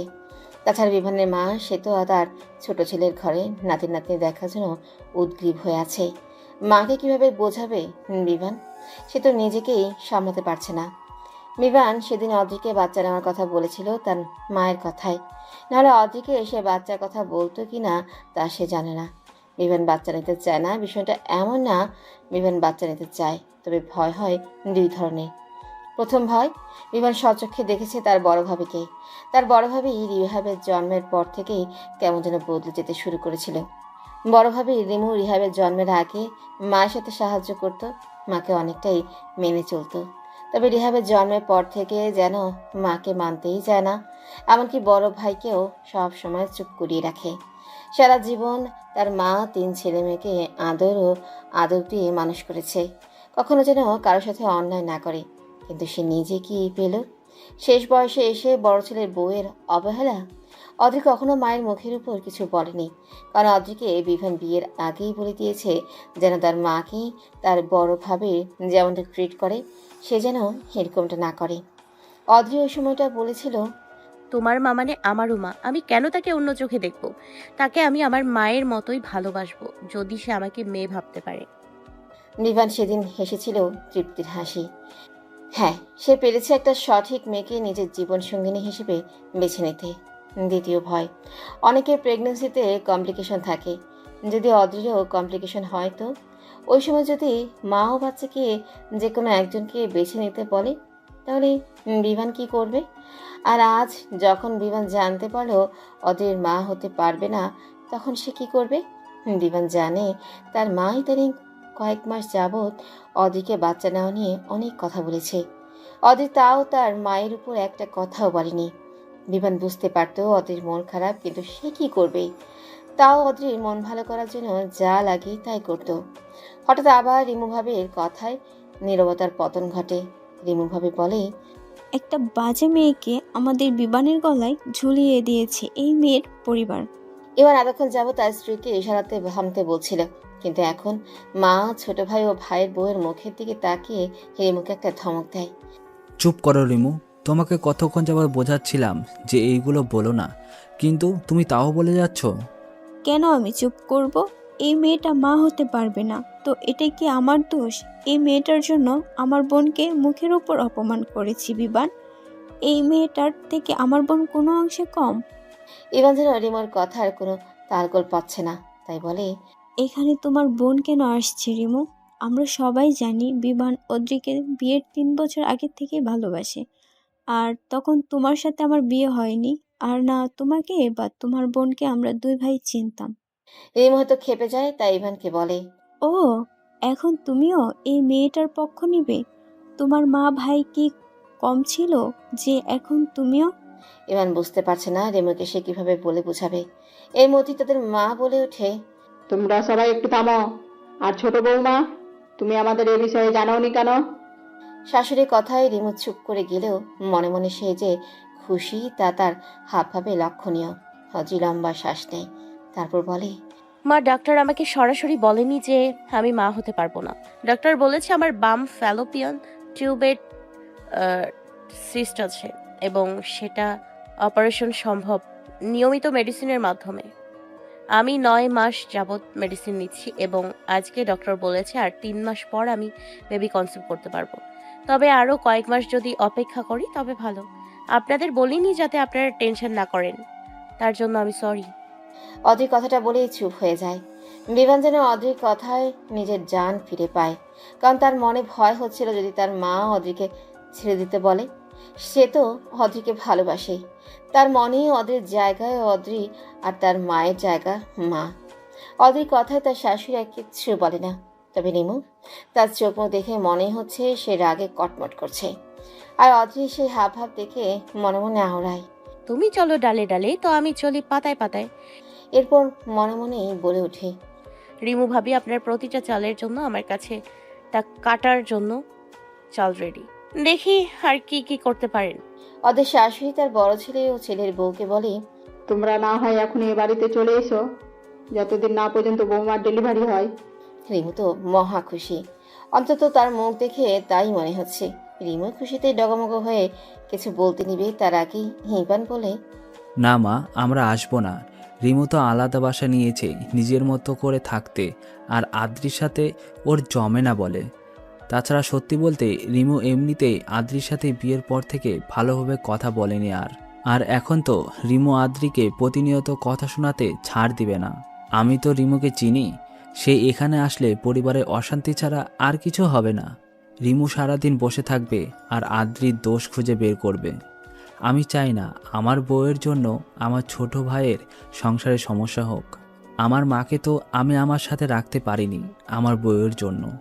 সেখানে যখন আমার মা তার ছোট ছেলে ও ছেলের বউয়ের সাথে ভালো আছে, তাহলে সেই সংসারে ঝামেলা হোক আমি চাই না। রিমু নাকের পাটা ফুলিয়ে ইভানের দিকে তাকিয়ে আছে। ইভান রিমুর রক্তচক্ষু দেখেও কোনো প্রতিক্রিয়া করলো না। রিমু প্রত্যুত্তরে কিছু বলতে নেবে তার আগে ইভান রিমুকে চুপ করিয়ে বলে, তোমার কোনো কথা এখন শুনতে চাচ্ছি না, এখনই বাসায় চলো, বাসায় গিয়ে তোমার কথা শুনবো। রিমু বসা থেকে উঠে রাগে গজগজ করতে করতে সদর দরজার বাইরে চলে যায়। বিভানের মা রিমুকে আটকাতে চেয়েছিল, কিন্তু তার আগে ইভান তাকে ইশারায় মানা করে দেয়। অদিতের ভাসুকে ধন্যবাদ জানায় তার জন্য রিমু ভাবিকে বোঝানোর জন্য। ইভান তার মা, ভাই ও ভাইয়ের বউয়ের উদ্দেশ্যে বলে, তোমরা হয়তো ভাবছো আমি আমার বউয়ের কথায় উঠি বসি, তাই বাড়ি ছেড়ে ভিন্ন বাসা নিয়ে থাকছি। কিন্তু না, আমি ভিন্ন বাসা নিয়ে আছি কারণ রিমুর কারণে সংসারে অনেক মনোমালিন্য সৃষ্টি হবে। তাই আমি ওর আলাদা বাসা নেওয়ার ব্যাপারে রাজি হয়েছি। আমার মাকে তো আমি আমার বউয়ের কাছে শান্তিতে রাখতে পারলাম না, তাই যদি আমার মা তার ছোট ছেলের বউয়ের কাছে মায়ের মর্যাদা পায়, তাহলে কেন আমি বাধা সৃষ্টি করব? আমার মা তার এক ছেলের বউয়ের কাছে তো সুখে থাকবে। কথাগুলো বলে ইভান মলিন হেসে ছেলেকে নিয়ে সবার থেকে বিদায় নিয়ে চলে যায়। বিয়ে 3 বছর পূর্ণ হয়েছে কিছুদিন আগে অদ্রি ও বিভানের। রিমু ভাবির সাথে ওই দিনের পর আজ 3 মাস পেরিয়ে গেছে। 3 মাস পূর্ণ হবার পরে শাশুড়ি অদ্রিকে বলেছে বাচ্চা নেওয়ার কথা। যখন 4র্থ মাসে পড়লেও তাও পিরিয়ড মিস হয়নি, মানে প্রেগনেন্ট না। শাশুড়ি তো হতাশায় ডুবে গেছে। আর এদিকে রিমু প্রায় প্রতিদিনই খবর রাখে। রিমু বিভানের মায়ের কানে এবার অদ্রিকে ডিভোর্স দেওয়ার কথা তুলে। জীবনের মা আরও 1 মাস অপেক্ষা করার কথা বলে। রিমু যেদিন সবাইকে সব জানিয়েছে সেদিনের পর 5 মাস কেটে গেছে। এবার আর বিভানের মা অপেক্ষা করবে না। তার মনে এটাই ঢুকানো হয়েছে যে অদ্রির আর বাচ্চা হবে না। বিভান তার মাকে অনেক বুঝিয়েছে যে অদ্রির এতে কোনো দোষ নেই। বিভান যেহেতু এটুকু সময় অপেক্ষা করতে পেরেছে, তো সে আরও অপেক্ষা করতে পারবে। এদিকে অদ্রির শাশুড়ির কাছে এসে তার হাতে ডিভোর্স পেপার দিয়ে বলে এটাতে অদ্রি ও বিভানের সাইন নিয়ে নিতে। সাথে এটাও বলেছে সে এখনও বিভানকে বিয়ে করতে রাজি আছে। বিভান তার মাকে বোঝাতে পারেনি, আর অদ্রিকে সে বলেছে যেন একটু সহ্য করে, কারণ এই বয়সে মাকে একা রেখে সে অদ্রিকে নিয়ে চলে যেতে পারবে না। অদ্রির বিনিময়ে হাসি দেয়। অদ্রির মনে বিভানের জন্য ভালোবাসা আরও বেড়ে যায় যখন বিভান তার মাকে নিয়ে কোনো কম্প্রোমাইজ করতে রাজি হয় না। তখন শিমুর প্ররোচনায় শিকার হয়ে অদ্রির শাশুড়ি অদ্রির কাছে ডিভোর্স পেপার দেয়। হয়তো সেদিন হতভম্বের মতো তাকিয়েছিল শাশুড়ি মুখের দিকেই। তারপর একটা রহস্যময় হাসি দিয়ে ডিভোর্স পেপারে সাইন করে নিজের রুমে গিয়ে বিভানের জন্য একটা চিঠি লিখে বাড়ি থেকে বের হয়ে যায়। চিঠি হাতে বিভান নিজের রুমে ফ্লোরে বসে আছে। বিভান একটু আগেই বাড়িতে এসেছে, আর এসেই ড্রয়িং রুমে রিমু ভাবিও তার ছোট বোনকে দেখে কিছুটা অবাক হয়। তবে অদ্রিকে না দেখে তার কেমন যেন সন্দেহ লাগছিল, তাই তড়িঘড়ি করে নিজের রুমে আসে। নিজের রুমে এসেও অদ্রিকে না দেখে এসে ওয়াশরুম ও ব্যালকনিতেও দেখে, তাও না পেয়ে সে ভয় পেয়ে যায় কিছুটা। এরপর ড্রেসিং টেবিলে পারফিউমের বোতল দিয়ে চাপা দেওয়া কাগজ দেখতে পায়, কিন্তু সেটা খুলে দেখে সেটা একটা চিঠি। বিভান পড়তে শুরু করে চিঠিটা। প্রিয় অর্ধাঙ্গ, আমাকে বাড়িতে সব জায়গায় খুঁজে না পেয়ে এখন তুমি নিশ্চয়ই ভয় পেয়ে আছো। আমি চলে যাচ্ছি। তোমার সাথে জীবনের শেষ সময় পর্যন্ত হয়তো আমি থাকতে পারবো না। আমার জায়গা দখল করে নেবে অন্য কেউ। আজ মা আমাকে ডিভোর্স পেপারে সাইন করতে বলেছে। অনেকদিন যাবৎ ইনডাইরেক্টলি ডিভোর্সের কথাই আমাকে বোঝাতো, তবে আজকে ডিভোর্স পেপার সামনে এনেই দিয়েছে। আমি তো অপয়া মেয়ে যে তার ছেলেকে বাবা হওয়ার সুখ দিতে পারলাম না। মা নিশ্চয়ই তোমার জন্য কোনো মেয়ে দেখে রেখেছে, তাই আজ আমাকে ডিভোর্স পেপারে সাইন করতে বলল। তোমার জীবনে আমার পথযাত্রা হয়তো এতটুকুই ছিল। চলে যেহেতু যাচ্ছি, তাই তোমাকে কিছু কথা বলে যাই। তোমার বড় ভাবি রিমু আর ছোট বোনকে প্রায়ই আমাদের বাড়িতে পাঠাতো। আমি আবার জবে জয়েন করার পর থেকেই শিমু এ বাড়িতে আনাগোনা বেড়ে গেছে। তাজের খালা আমাকে বলেছে শিমু যেদিনেই আসে মাকে নিয়ে নাকি মায়ের রুমের দরজা বন্ধ করে অনেক কথা বলে। আমাদের বিয়ের 2 বছর পূর্ণ হবার 2 মাস আগে থেকে মা আমাকে বাচ্চা নেওয়ার কথা বলেই যাচ্ছে। বিয়ের আগে তোমাকে কথা দিয়েছিলাম তোমার মাকে নিজের মা মনে করব। আল্লাহর রহমতে ওই কথা আমি রাখতে পেরেছি। ভবিষ্যতেও যেন আমি ওই কথা রাখতে পারি, তাই আজ আমার এই সিদ্ধান্ত। আমি কিন্তু চাইলে পারতাম উচ্চ বাচ্চ করতে। এতদিন চিকিৎসা নেয়ার পর ডক্টর বলেছে আমি সুস্থ। রিমু ভাবির তো প্রথম থেকেই আমাকে পছন্দ না। সে তার ছোট বোনের সাথে তোমার বিয়ে দিতে চেয়েছিল। মা হয়তো এখন তোমার সাথে শিমুর বিয়ে ঠিক করবে। তোমারও যদি আমাকে নিয়ে অভিযোগ থাকে তাহলে সাইন করে দিও ডিভোর্স পেপারে। 3 মাস পর ডিভোর্স হয়ে যাবে।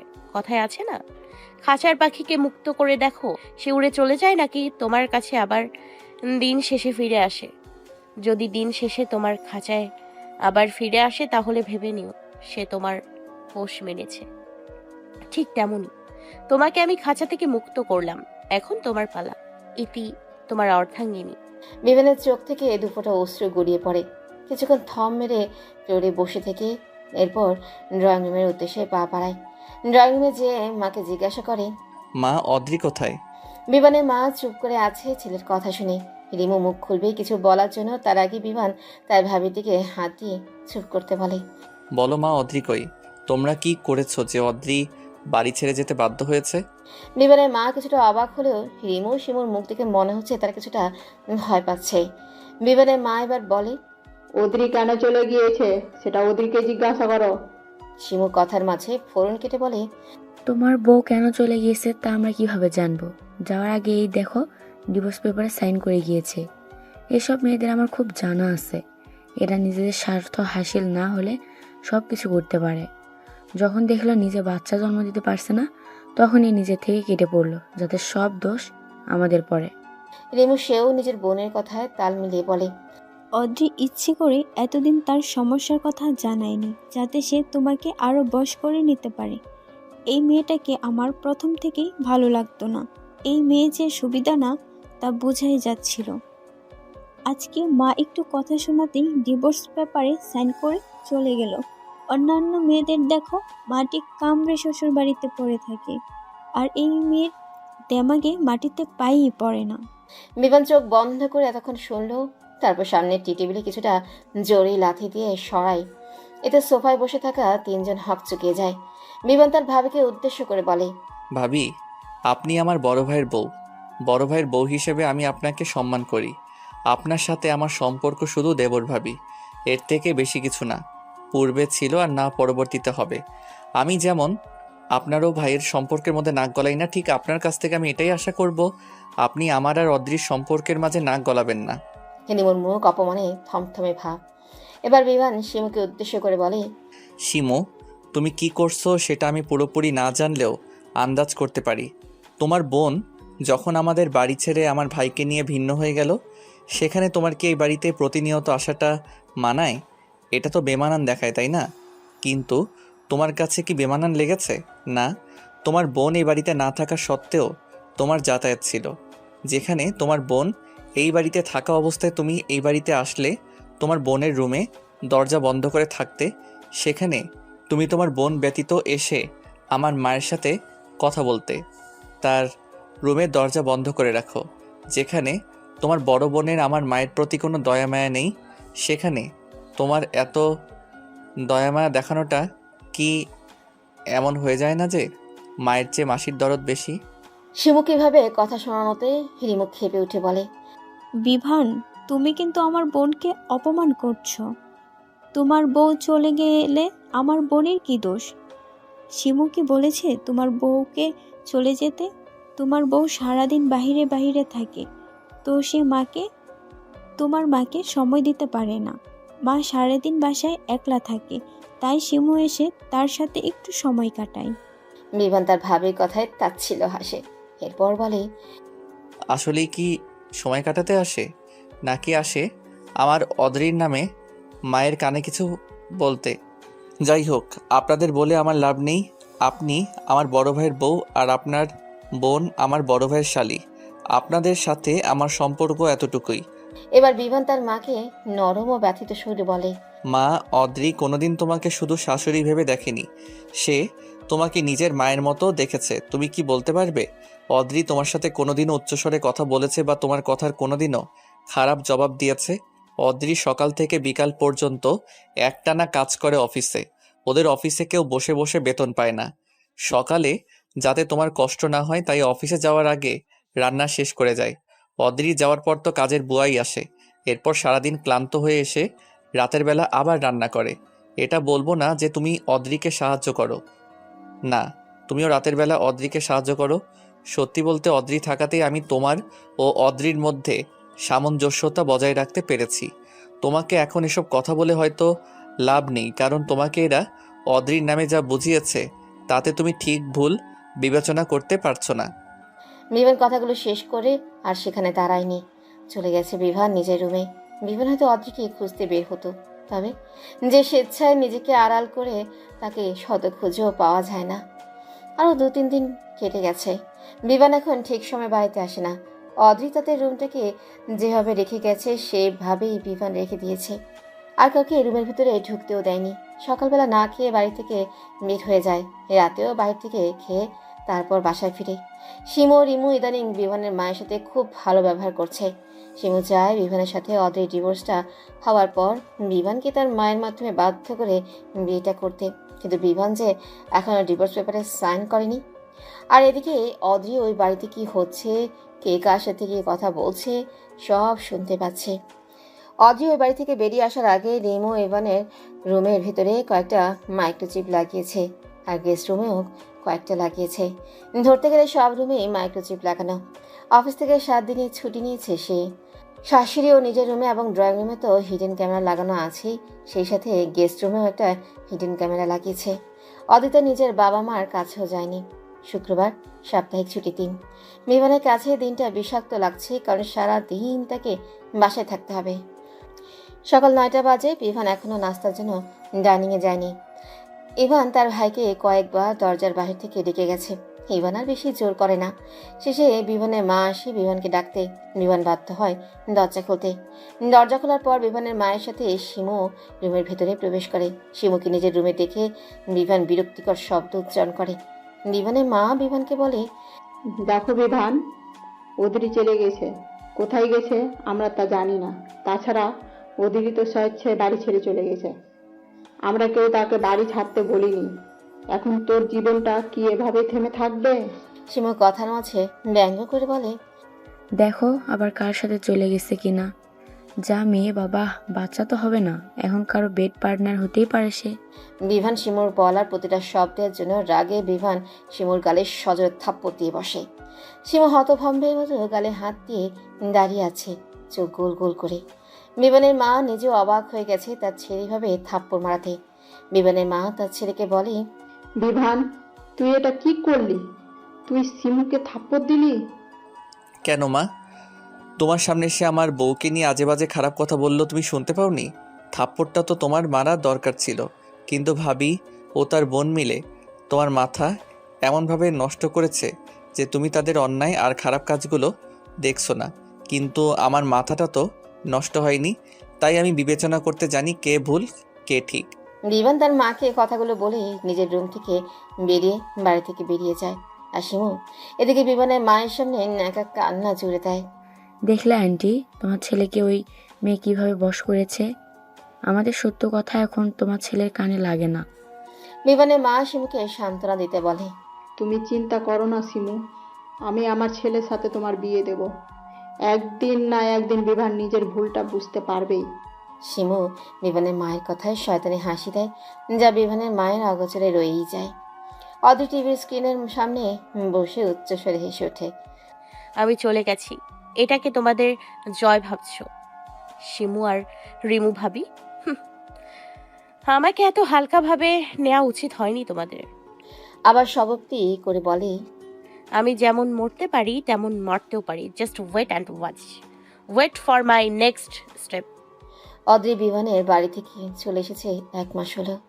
প্রথম 2 দিন অদ্রি একটা হোটেলে ছিল। এরপর অফিসের ম্যানেজারকে রিকোয়েস্ট করে একটা অফিসার্স কোয়ার্টার নিয়েছে। অদি যেহেতু প্রথমে অফিসার পদে ছিল এবং পরে রিসার্চ সেকশনে ঢুকেছে, তাই ম্যানেজার অদিকে রিকোয়েস্টের ভিত্তিতে অফিসার্স কোয়ার্টার দিয়েছে। এদিকে শিমু যেন বিমানের পেছনে লেগেই আছে।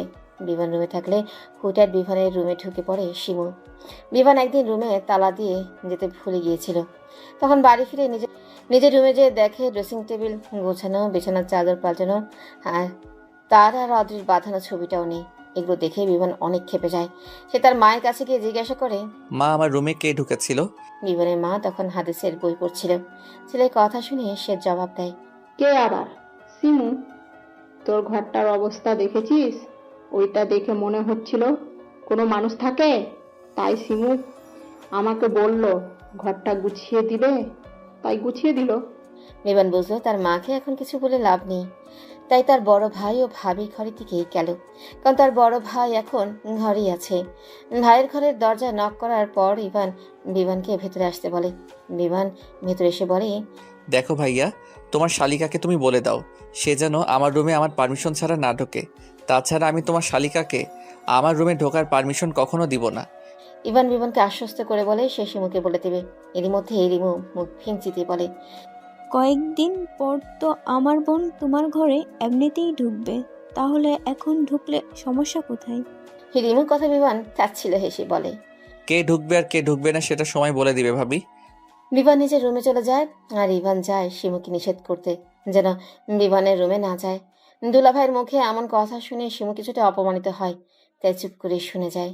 রিমু তো এখনও 7 মাসের প্রেগনেন্ট, তাই ইভান রিমুকে কিছু বলে না। পরের দিন সকালে শিমুর ফোনে একটা কল আসে। কলকৃত ব্যক্তি শিমুকে বলে, মিস সিমু, আপনি যাকে বিয়ে করার জন্য এত ষড়যন্ত্র করছেন, আদৌ কি সে কখনো বাবা হতে পারবে? আপনি কি শিশুর যে সমস্যাটা শুধু কি মিস অদ্রি ছিল, সমস্যাটা তো মিস্টার বিবানেরও থাকতে পারে।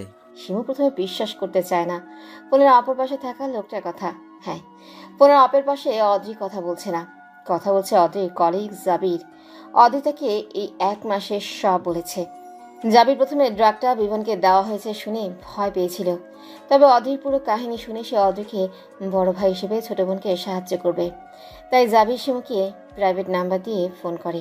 শিমু প্রত্যুত্তরে বলে, আপনার কাছে কি প্রমাণ আছে যে আপনি এসব কথাবার্তা বলতেছেন বিভানের সম্পর্কে? এমন তো না যে আপনাকে আদ্রি ফোন দিতে বলেছে। এখন যাতে আমি বিভানকে বিয়ে না করি তাই আদ্রি এই চাল চালছে, তাই না? জাবির আগে থেকে জানতো শিমু এই ধরনের কথা বলতেই পারে, তাই সে একটু না ঘাবড়িয়ে হেসে দেয় উচ্চ স্বরে। এরপর বলে, না মিস, আপনার যদি আমার কথা বিশ্বাস না হয় তাহলে মিস্টার বিমানকে আপনার ইচ্ছা মতো যে কোনো হসপিটালে নিয়ে টেস্ট করিয়ে দেখতে পারেন। আমি আপনার শুভাকাঙ্ক্ষী হিসেবে বলছি, মিসেস অদ্রিকে আমি চিনি না। সাথে আমি এটাও জানি আপনি টাকা পয়সা সম্পত্তির জন্য এসব গেম খেলছেন, কিন্তু মনে রাখবেন টাকা পয়সা সম্পত্তি আপনার বোনের ছেলের হবে, আপনার না। কারণ বিবানের তো বাচ্চা হবে না। আপনার বোনকে যেহেতু সম্পত্তি দিবেন, তাহলে কষ্ট করে আপনার জীবনটাকে কেন নষ্ট করবেন? ফোনের অপর পাশে শিমু চুপ করে আছে। জাবির ও অদ্রি বুঝলো শিমুর মাথায় এখনো পুরোপুরি ব্যাপারটা ঢোকেনি, তাই জাবির আবার বলে, আপনি সম্পত্তি তো অন্যভাবে নিতে পারবেন, কিন্তু আপনার জীবনটা কেন নষ্ট করবেন? আমার কথাটা একটু ভেবে দেখবেন।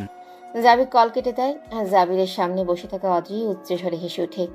এরপর স্বগোক্তি করে বলে, মাকড়ো সাঁতার আপনা জালেই ফাঁসে। খুব তো চেয়েছিলে তাই না? 2 বোন মিলে রাজত্ব করবে রিমু ভাবি। আমাকে সরিয়ে দিয়ে তোমার বোনকে আমার জায়গায় বসাবে তাই না? আমার জায়গা আমি কাউকে ছিনিয়ে নিতে দেই না। যদি স্বেচ্ছায় ছাড়ি তখন নিতে পারবে, কিন্তু বিভান আমার জীবনে এমন কেউ যাকে আমি স্বেচ্ছায়ও ছাড়বো না। এরপর জাবিরের উদ্দেশ্যে বলে, জাবির ভাই, শিমুকে এখন আর কোনো ফোন দেবে না, আবার কালকে ঠিক এ সময়ে আবার ফোন দেবেন। ঠিক আছে, আমিও দেখবো এই নিজ মনের মেয়ে এবার কি করে। এইসব মেয়ের কারণে সংসার গড়তে পারে না, সংসার ভাঙতে এরা পটু। আমার মনে হয় এখন সব স্ত্রীকে তোমার মতো হতে হবে, যাতে শিমুর মতো মেয়েরা জিততে না পারে। অদ্রি তৃপ্তির হাসি হাসি জাবিরের কথায়। ওদিকে শিমু সারাদিন এই কথা নিয়ে ভাবতে থাকে। নিজের বোনকেও এই কথা জানেনি। 2 দিন আগে অদ্রি ডাক্তারের কাছে আবার চেক আপ করেছে। ডাক্তার বলেছে অদ্রি এখনও পুরোপুরি সুস্থ, সে এখন যে কোনো সময় কনসিভ করতে পারবে। নিজের দিক থেকে ক্লিয়ার হয়ে অদ্রি এই স্টেপটা এখন নিয়েছে। পরদিন জাবির নিয়ম মতো আবারও শিমুকে কল করে। কি মিস, কি ভাবলেন? নিশ্চয়ই আমার কথা বিশ্বাস হচ্ছে না। তাহলে আজকেই না হয়ে একবার চেক আপ করিয়ে নিন। সবাইকে বলুন সমস্যাটা বিভানেরও। তারপরেও চেক আপ করিয়ে শিওর হয়ে নিন। যে কোনো হসপিটাল থেকেও করতে পারেন। যদি ইচ্ছা হয় তাহলে আপনাদের পরিচিত কোনো ডাক্তারের কাছ থেকেও না হয় চেক আপ করিয়ে নিন। শিমুর এবার নিজেরও ভয় হচ্ছে, তাই সকালে ব্রেকফাস্ট টেবিলে এসে সবাইকে কথাটা বলে। সবাই কথাটা শুনে স্তব্ধ হয়ে যায়। বিভানের মা তো রেগে গেছে তার ছেলে সম্পর্কে এরকম কথা শুনে, কিন্তু সে রেগে গেলেই বা কি হবে? শিমু নাছরবান্দা, সে টেস্ট করাবেই। বিভান এতে আপত্তি করে না, কারণ যদি বিভানের সমস্যা হয় তাহলে তার মাকে বোঝানো যাবে। সবাই মিলে হসপিটালে যায় এবং ডক্টরের কনসাল্ট নিয়ে টেস্ট করায়। এমার্জেন্সিতে আধ ঘন্টা পর রিপোর্ট দিতে বলে। রিপোর্ট দেখে ডাক্তার সবাইকে যখন বলে বিভানের প্রবলেম, তখন বিভানের মা শকড হয়ে যায়। শিমু আর রিমু বিরক্তিতে বসে থাকে। ইভান নিজের ভাইকে সান্ত্বনা দিতে থাকে, কারণ বিভান অনেকটা কষ্ট পেয়েছে। বাসায় ফিরে বিভানের মা বিভানকে বলে, আমি ভুল করেছি। আমি এটা ভাবিনি যে সমস্যা দুজনেরই থাকতে পারে। অদ্রি তো বলেছিল সে 3 মাস পরে কনসিভ করতে পারবে, কিন্তু তার কনসিভ না হয় আমি তাকে কত কিছু বলেছি। এমনকি শিমু ওর রিমুর কথাই ডিভোর্স পেপারে সাইন করতে বলেছি। উপস্থিত সকলে তো হতবাক। রিমু ও শিমু তো ভয় পেয়ে গেছে, কারণ ইভান জানতো না যে ডিভোর্স পেপার তার বউ ও শালি তার মাকে দিয়েছে অদ্রিকে সাইন করতে বলতে। বিভান এগুলো জানতো, তাই সে চুপ করে আছে। এগুলো নিয়ে সেদিন বিভান ও রিমুর মধ্যে ঝামেলা হয়। রিমু বলে সে নাকি বিভানের ভালোর জন্য কাজটা করতে চেয়েছিল, কিন্তু সে কি জানতো যে বিভানের সমস্যা? এগুলো বলে ইভানকে কিছুটা থামায়। অদ্রি ওদিকে শান্তিতে একটু ফুসতের জন্য ঘুমের ওষুধ খেয়ে ঘুমাচ্ছে। ক্যামেরা ও মাইক্রোচিপে টিকে হচ্ছে, সেগুলো সে পরে শুনে নেবে সময় করে। সেদিনই রাত 12টার পর রিমু শিমুর ঘরে যায় নতুন প্ল্যান করতে। সবাই ঘুমিয়ে আছে, তাই ঘরের দরজা বন্ধ না করে হালকা চাপিয়ে তারা আলাপ করতে লাগে। এদিকে বিভানের মা টেনশনে ঘুমাতেই পারছে না। সে নিজের রুমে পায়চারি করছে। ইভানের মা স্বভাববশত কখনো দরজা লাগায় না, সব সময় চাপানো থাকে। হঠাৎ করে শিমুর রুমে লাইট জ্বলতে দেখে সে আস্তে আস্তে সেদিকে যায়। শিমুর রুমের দরজার সামনে গিয়ে সে আড়াল থেকে সব শুনতে থাকে। শিমু রিমু নতুন প্ল্যান করছে। দেখ আপু, আমি তোর অক্ষম দেবরকে বিয়ে করতে পারবো না। তুই অন্য কোনো উপায়ে ভাব কিভাবে সব সম্পত্তি নিজে লিখতে পারবি। অবশ্যই আমাকেও কিছু দেওয়া লাগবে। আরে চিন্তা করিস না, বিভানের তো কখনো বাচ্চা হবে না, তাহলে সব সম্পত্তি এমনি আমার ছেলের নামে চলে আসবে। সেখান থেকে তোকে আমি 25% দিব। আরও অনেক কিছু বলতে লাগে, আর দরজার বাহির থেকে বিভানের মা এসব শুনে যেন নিজেকে নিজে বিশ্বাস করতে পারছে না। সে দুজনে প্ল্যানে পানি ঢালতে দরজা খুলে ভেতরে ঢুকে। হঠাৎ করে রুমের মধ্যে কাউকে প্রবেশ করার আভাস পেয়ে দুই বোন সেদিকে তাকায়। রিমু নিজের শাশুড়িকে দেখে একদম ভয় পেয়ে যায়। বিভানের মা বলে, এই তোমাদের কথা শুনে আমি আমার ছোট বৌমাকে বাড়ি ছাড়তে বাধ্য করেছি, আর তোমরাই কিনা আমার ছেলের ক্ষতি চাইছো, তাও সামান্য সম্পত্তির জন্যে। আমি তো ভুলেই গিয়েছিলাম রিমু কেমন স্বভাবের মেয়ে। তারপরও আমি তোমাদেরকে দ্বিতীয়বার বিশ্বাস করেছিলাম। তোমাদের এই পরিকল্পনা আমি সফল হতে দিব না। আমি কাল সকালে আমার 2 ছেলেকে সবকিছু বলবো। শিমু রিমু ভয় পেয়ে যায়। এই ভয় পাওয়া থেকে তারা এমন কিছু করে বসে যা তাদেরকে সারা জীবন বইতে হবে। রিমু ও শিমু বিভানের মাকে আটকাতে দুজনে মিলে ধস্তাধস্তি শুরু করে। শিমুর কিছুটা অনিচ্ছাবশত বা ইচ্ছাবশত ধাক্কায় বিভানের মা খাটের সাইডে চোখা কানের সাথে মাথার পেছনে আঘাত পায়, আর তখনই উনি আর্তনাদ করবে। তখন শিমু তার মুখ ধরে রাখে যাতে আর্তনাদ বাহিরে না যায়। আর রিমু, সে প্রথমে বেশ ভয় পেয়ে গিয়েছিল।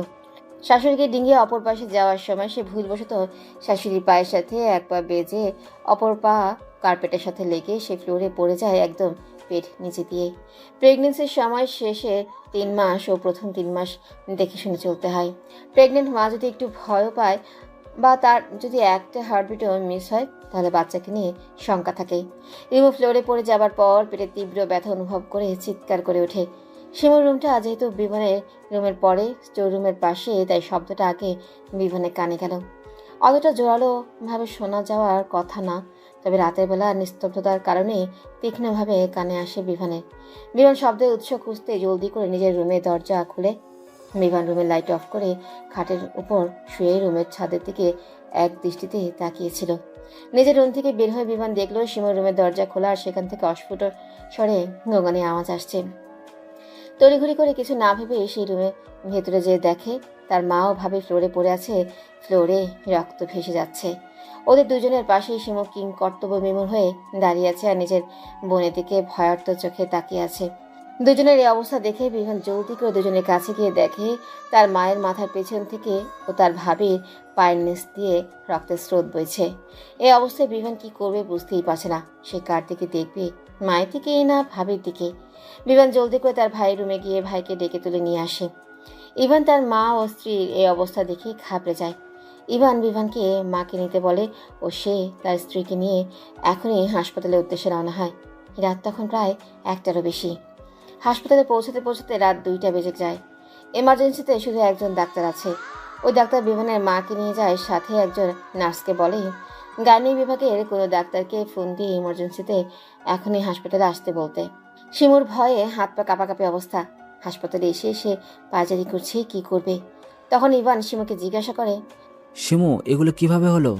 ইভানের প্রশ্নে শিমু ধরা পড়ে যাবার ভয়ে এবং নিজেকে বাঁচাতে মিথ্যার আশ্রয় নিয়ে বলে, আমি কি বলবো ভাইয়া, আমি আর আপু কথা বলছিলাম, তখন আন্টি আর আপনার ভাই এসে আমার বোনের সাথে খারাপ কিছু করতে চায়। আমি আপনার ভাইকে বাধা দিতে গেলে এগুলো হয়ে যায়। ইভান হতভম্বের মতো নিজের ভাইয়ের দিকে তাকিয়ে আছে আর বিভান তো শকড। সে ভাবতেও পারছে না তার নামে এসব মিথ্যে কথা রটনা হচ্ছে। শিমু এগুলো বলেছে এই ভেবে যে কোনো প্রমাণ নেই তাই। আমার আপুর কিছু হলে আমি কিন্তু তাদের ছেড়ে কথা বলবো না। দরকার হলে তাদেরকে আমি পুলিশে দিব। আপনার মা ও ভাই আমার বোনের সাথে অন্যায় করবে, সেটাকে মেনে নেওয়া যায় না। ইভান সত্য মিথ্যা যাচাই করতে পারছে না। ইভানের বিশ্বাস হচ্ছে না তার ভাই ও মা এরকম করতে পারে। আর তাছাড়া তার মা নিজেও তো অনেকটা আঘাতপ্রাপ্ত হয়েছে। গাইনি বিভাগের ডাক্তার ভোর 3টে নাগাদ এসে হসপিটালে পৌঁছায়। এরপর রিমুকে সার্জারি করার জন্য নিয়ে যায়। রিমুর অবস্থা অনেকটাই খারাপ। সার্জারি করতে করতে ভোর 5টা হয়ে যায়। ডাক্তার বেরিয়ে এসে বলে, মিস্টার ইভান, আমরা আপনার মেয়েকে বাঁচাতে পারিনি। তারপর আপনার স্ত্রীর জরায়ু অনেক খারাপভাবে ক্ষতিগ্রস্ত হয়েছে। তাই আমাদেরকে এর পরের অপারেশনে আপনার স্ত্রীর জরায়ু কেটে ফেলতে হবে। জরায়ু না কাটলে এখান থেকে বিষক্রিয়া ছড়িয়ে পড়তে পারে শরীরে। আপনাকে বন্ডে সই করতে হবে। ইভান ভেঙে পড়ে ডাক্তারের কথায়। বিভান তার ভাইকে শান্ত করার জন্য তার পাশে এসে বসে। পরক্ষণে শিমু বলে, ভাইয়া, এবার আমি পুলিশ ডাকবো। আপনার ভাই ও মায়ের কারণে আজ আমার আপুর এই অবস্থা। বিভান ভাবতেও পারছে না এই সময় এই মেয়েটা এভাবে মিথ্যে কথা বলতে পারে। ইভানের কথায় তোয়াক্কা না করে শিমু পুলিশ আনবেই। এদিকে বিভানের মায়ের মাথায় সার্জারি মাত্র শেষ হলো। ডাক্তার বেরিয়ে এসে বলে, মিস্টার ইভান ও মিস্টার বিভান, আপনাদের মায়ের ট্রমাটিক ব্রেন ইনজুরি হয়েছে। ট্রমাটিক ব্রেন ইনজুরি অনেক ক্ষেত্রে তেমন কোনো ক্ষতির কারণ নাও হতে পারে, আবার তা মৃত্যুর কারণও হতে পারে। প্রথম কিংবা হালকা পর্যায়কে বলা হয় কনকাশন। এর অর্থ হচ্ছে প্রচণ্ড আলোড়ন, আঘাত বা উত্তেজনার ফলে মস্তিষ্কের ক্ষতি। এই পর্যায়ে সাধারণত আঘাত লাগার কয়েকদিনের মধ্যেই মস্তিষ্ক আবার স্বাভাবিক অবস্থায় ফিরে আসে। রোগী যখন মাথায় আঘাত লাগার পর 15 মিনিট বা তার বেশি সময় অচেতন থাকেন, তখন সেই আঘাতের মাত্রাকে দ্বিতীয় পর্যায়ের বিবেচনা করা হয়। রোগী যদি মাথায় আঘাত লাগার পর 1 ঘন্টারও বেশি সময় ধরে অচেতন থাকেন, তাহলে তার টিবিআই এর মাত্রা তৃতীয় পর্যায়ের বিবেচনা করা হয়। আর রোগীর ওপর এ ধরনের আঘাতের পরিণতি ভয়াবহ হতে পারে। বিশেষ করে তার শারীরিক এবং মানসিক উভয় ক্ষতি হতে পারে। এক্ষেত্রে রোগীর হৃদয়যন্ত্র কর্মকাণ্ডে ব্যাঘাত ঘটতে পারে, তিনি পঙ্গু হয়ে যেতে পারেন, এমনকি তার ব্যক্তিত্বে ব্যাপক পরিবর্তন ঘটতে পারে। তৃতীয় পর্যায়ের ক্ষতি সাধারণত অপূরণীয় হয়। ডাক্তার এগুলো বলে থামে। দুই ভাই ফ্যালফেল নয়নে তাকিয়ে আছে ডাক্তারের দিকে। ডাক্তার একটা শ্বাস নিয়ে আবার বলে, এবার নিশ্চয়ই বুঝতে পারছেন আপনার মায়ের কি অবস্থা। বাকিটা যা হয় তা মেনে নিতে হবে। এই বলে ডাক্তার চলে যায়। আর শিমুকে দেখে ভীত মনে হচ্ছে। ইভানের অবস্থা অনেক খারাপ। তার মা, বউ ও বাচ্চা সবাইকে সে একসাথে হারাতে বসেছে। বিভান মায়ের এই অবস্থা মানতেই পারছে না। সকাল 8টায় শিমু নিজ দায়িত্বে পুলিশ নিয়ে এসে পুলিশকে নিজের মন গড়া কথা শোনায়। বিভানের কাছে যেহেতু নিজের পক্ষে কোনো প্রমাণ নেই, সে কিছু বলেও লাভ হচ্ছে না। শিমু পুলিশকে এটাও বলে বিমানের তার ভাবির উপরে রাগের কারণ। বিমানের স্ত্রী চলে যাবার ক্ষেত্রে ভাবির হাত আছে বলে বিমান মনে করে। এসব বলার দরুন পুলিশ বিমানকে হাসপাতাল থেকে বাইরে যেতে দিচ্ছে না। সকাল 8:30টার দিকে অদ্রি হাসপাতালে আসে। অদ্রি হাসপাতালের ঠিকানা বিমানের থেকে জোগাড় করেছে। অদ্রি অনেকদিন পর বিমানের সাথে যোগাযোগ করে। সকালে ঘুম থেকে উঠে ক্যামেরাতে ধরা পড়া চিত্রগুলো দেখে। অদ্রি এসে পুলিশকে বলে, আপনারা কারোর মুখের কথার উপর ভিত্তি করে আমার হাজবেন্ডকে আটকে রাখতে পারেন না। আপনাদের কাছে শিমু কি প্রমাণ দিয়েছে জানি না, তবে শিমুর বিপক্ষে আমার কাছে স্ট্রং প্রমাণ আছে। অদ্রির কথায় শিমু ভয় পেয়ে যায়, তবে পরক্ষণে তার মুখে ফুটে ওঠে ক্রূর হাসি। হয়তো এটা ভেবে যে অদ্রি কি আর সেখানে ছিল যে জানতে পারবে। শিমুর মুখভঙ্গি দেখে অদ্রি বাঁকা হাসে, তারপর পুলিশের হাতে রেকর্ড করা ভিডিও দেয়। পুলিশ সবটা দেখার পর শিমুকে আটক করে এবং ইভান ও বিভানকেও সবটা দেখায়। সব দেখে ইভান শিমুকে জোরে একটা থাপ্পড় মেরে বলে, তোমার জন্য আজ আমার মায়ের এই অবস্থা। আর তোমার বোন, সে তো নিজে অন্যায়ের মাসুল নিজেই করেছে, সাথে আমার সন্তানকেও। ইভান পুলিশকে ডেকে বলে, অফিসার, নিয়ে যান এই মেয়েটাকে। আমার স্ত্রী সুস্থ হলে আপনি তাকেও আপনারা কাস্টাডিতে নিতে পারেন। পুলিশকে অদ্রি এই এত বছরের সব ঘটনা বলে, আর প্রমাণ হিসেবে চাইলেই ভিডিও দেখাতে পারে সেটাও বলে। পুলিশ কয়েকদিনের ভিডিও দেখে শিমুকে গ্রেফতার করে। পুরোটা সময় শিমু যেন অবাক হয়ে তাকিয়েছিল। তার মুখের গুলি যেন হারিয়ে গেছে। শিমুর এরূপ অবস্থায় অদ্রি তার কানের কাছে এসে বলে, কি ভাবছো শিমু? আমাকে সরিয়ে বিভানকে সম্পত্তির জন্য বিয়ে করবে? এত সহজ? তোমরা তোমাদের কাজ নির্বিঘ্নে করতে পেরেছো শুধুমাত্র আমি চেয়েছি বলে। কথায় আছে না, অতি লোভের তাঁতি নষ্ট। শিমুকে নিয়ে পুলিশ চলে যায়। শিমুর পরিবারও কিছুক্ষণ আগে এখানে এসেছিল। তারা এসে তাদের মেয়ের এই অবস্থা দেখে লজ্জা পায়। অবশ্য তারা কিছুটা জানতো এই ব্যাপারে, তবে প্রমাণের কাছে এখন তারা কিচ্ছু বলতে পারবে না। পুলিশ শিমুকে নিয়ে যাবার পরে অদ্রি বিভানের কাছে যায়। বিভান তখন তার ভাইয়ের পাশে বসে আছে। অদ্রি যখন বিভানের সামনে এসে দাঁড়ায় তখন ইভান বিভানকে ইশারায় বলে উঠে যেতে। বিভান অদ্রিকে নিয়ে করিডোরে এক কোণে গিয়ে দাঁড়ায়। কেমন আছো বিভান? অদ্রি প্রশ্নে বিভানে ইচ্ছে করছে চিৎকার করে বলতে, ভালো নেই আমি অদ্রি, তোমাকে ছাড়া আমি একদম ভালো নেই। কিন্তু ওই যে নিজের অক্ষমতা, সেটার জন্য হলেও এখন সে অদ্রিকে ছাড়তে রাজি। কি হইল, কথার জবাব দিলে না? কি জবাব দেব? দেখতেই পারছো কেমন আছি। কোনো কিছু নিয়ে নিজেকে দোষারোপ করবে না। হতেও পারে যা আমরা দেখছি তা চোখের ভুল। বিভান মলিন চোখে তাকায় অদ্রির দিকে। অদ্রি বিভানের দিকে নমনীয় চোখে তাকিয়ে বলে, আমার সমাপ্তির পূর্ণতা তুমি। তুমিই না আমি অন্য কাউকে আমার জীবনে জড়াইনি এবং জড়াবো না। ঠিক তেমনই তোমার জীবনেও আমি ছাড়া অন্য কাউকে জড়াতে দিব না। বিভান জড়িয়ে নেয় তার প্রিয়তমাকে নিজের উষ্ণ আলিঙ্গনে। সমাপ্তির পূর্ণতা অদ্রির রহমান। এতক্ষণ পার্কে অদ্রির পাশে বসে মিসেস রেহনুমা অদ্রির লেখা বইটা পড়ছিল। অদ্রিরা আমেরিকায় যেখানে এখন থাকে সেই বাড়ির পাশে একটা খোলা পার্ক আছে। মিসেস রেহনুমা সেও বাংলাদেশি এবং এখন অদ্রির প্রতিবেশী। অদ্রির লেখা বইটা পড়ে এসে অদ্রিকে মুগ্ধতার সাথে বলে, মিসেস অদ্রি, আপনার লেখা বইটা সত্যিই অসাধারণ। বইটা পড়ে আমার একবারের জন্য মনে হচ্ছিল না যে আমি কোনো গল্প পড়ছি। মনে হচ্ছিল বাস্তব কাহিনী আমি নিজের চোখের সামনে ঘটতে দেখছি। প্রতিটা চরিত্র এতটাই জীবন্ত। অদ্রি মিসেস রেহনুমার দিকে মুচকে হাসি দিয়ে অদ্রি তার স্বামী সন্তানের দিকে নজর দেয়। কি সুন্দর খেলছে বাপ মেয়ে মিলে। নিজের মেয়েটাকে দেখলে নিজেরই প্রতিচ্ছবি মনে হয়। বাবার মতো কিছুটা দেখতে হলেও স্বভাব চরিত্র পেয়েছে পুরোটাই মায়ের মতো। মিসেস রেহনুমা আবারও অদ্রিকে বলে, মিসেস অদ্রি, কিন্তু আমার একটা প্রশ্ন থেকেই যায়। অদ্রি বুঝতে পারে মিসেস রেহনুমা কি বলবে, তাই সে ভাবলেশীনভাবে বলে, এটাই তো যে বিভানকে ওই ড্রাগের অ্যান্টিডট দেয়া হয়েছিল কিনা? মিসেস রেহনুমা অবাক হয়ে মাথা হ্যাবতক তুলায়। এরপর কৌতূহলবশত বলে, আপনি কিভাবে বুঝলেন? আমি এটার কথাই বলবো। অধীর রহস্য করে হাসি, তারপর আকাশপানে নজর দেয়। আমেরিকার আকাশ এখন রক্তিম, রাতের দিকে ঠান্ডা পড়বে। এখন যেহেতু পরন্ত বিকেলবেলায় সূর্য পশ্চিম আকাশে ডোবায়মান, হালকা শীত শীত লাগছে। মেয়েকে বিমান দৌড়ে ধরার চেষ্টা করছে, হাতে তার পশমি বেবি সোয়েটার। 4 বছর হলো সবে অদ্রি ও বিমানের মেয়ে অবনীর। অদ্রি আকাশপানে দৃষ্টি স্থির রেখে বলে, গল্পটা অসম্পূর্ণ। গল্পের সমাপ্তিতে আমি ইচ্ছে করেই অসম্পূর্ণ রেখেছি যাতে বাকিটা পাঠক নিজেদের মতো বুঝে নেয়। মিসেস রেহনুমা কিছু বুঝতে না পেরে বলে, তবে আমার তো মিলছে না। অদ্রি হেসে মিসেস রেহনুমার দিকে ফিরে পড়ে। মিলালেই মিলে যাবে আর হবে।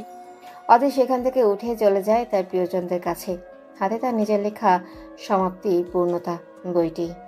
মিসেস রেহনুমাও চলে যায়। অদ্রি যেতেই বিভান বলে, মিসেস রেহনুমা কি তোমার বইটা পড়ছিলেন? এটা একান্ত আমার লেখা না বিভান, তুমিও এটার কিছু অংশ জুড়ে আছো। তোমার ডায়েরি থেকে তোমার অনুভূতি ও পর্যবেক্ষণ নিয়ে আমি বইটা সম্পূর্ণ করতে পেরেছি।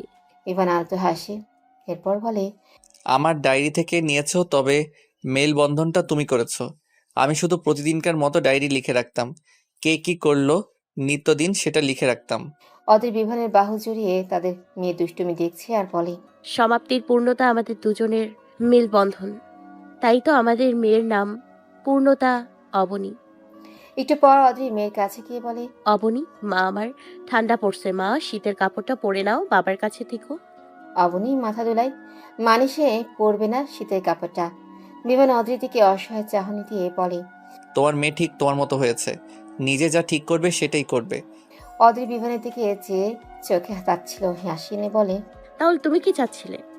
তোমাকে আমি ওই মেয়েটার হাতে ছেড়ে দিতাম? বিমান তাড়াহুড়ো করে বলে, সেটা আমি কখন বললাম, তবে তুমি যেভাবে সবকিছু হ্যান্ডেল করেছো ব্যাপারটা অনেক রিস্কি ছিল। অদ্রি দীর্ঘশ্বাস ফেলে বলে, শেষ পর্যন্ত সবকিছু জানার পর তুমি যে আমায় ভুল বোঝনি, এটাই আমার কাছে অনেক। তোমাকে হারানোর ভয়ে আমি হিংস্র হতে পারি, অনেকটা তো সহ্য করলাম, এরপরেই আমি ওই পদক্ষেপ নিয়েছিলাম। বিমান অদ্রিকে এক পাশ দিয়ে জড়িয়ে ধরে বলে, এটা ঠিক যে ভাবিও তার বোন মিলে মায়ের মাথায় এমনভাবে নষ্ট করেছিল যে মা তোমাকে বুঝতে পারছিল না। আমিও তো তোমার মুখ থেকে কথাটা শুনে প্রথমে আমার খুব রাগ হয়েছিল, তবে তোমার সুন্দরভাবে বোঝানোতে রাগটা কমিয়ে সব বুঝতে পেরেছিলাম। হঠাৎ অদ্রি মজার ছলে বলে, জার্মানিতে গিয়ে যখন তোমাকে ডক্টর অ্যান্টিডট দিয়েছিলাম, তখন তোমাকে দেখে একজন ডক্টর একটাই কথা বলেছিল, she is really your wife. মানে সে বিশ্বাস করতে পারছিল না আমি তোমার বউ হয়ে তোমাকে ওই ড্রাগটা দিয়েছিলাম এবং অ্যান্টিডট দিতেও নিয়ে এসেছিলাম। ওই ডক্টরটা এই ড্রাগটার ঘোর বিরোধী। বিমান বাঁকা চোখে তাকিয়ে আছে। অদ্রি দেখেও না দেখার মতো করে উদাসীন স্বরে বলে, জানো বিভান, সেদিন যখন মায়ের অ্যাক্সিডেন্টের কথা শুনে আমি হসপিটালে আসি, সেদিন আমি সত্যিই ভাবতে পারিনি শিমু ও ভাবি মিলে এমনটা করবে মায়ের সাথে।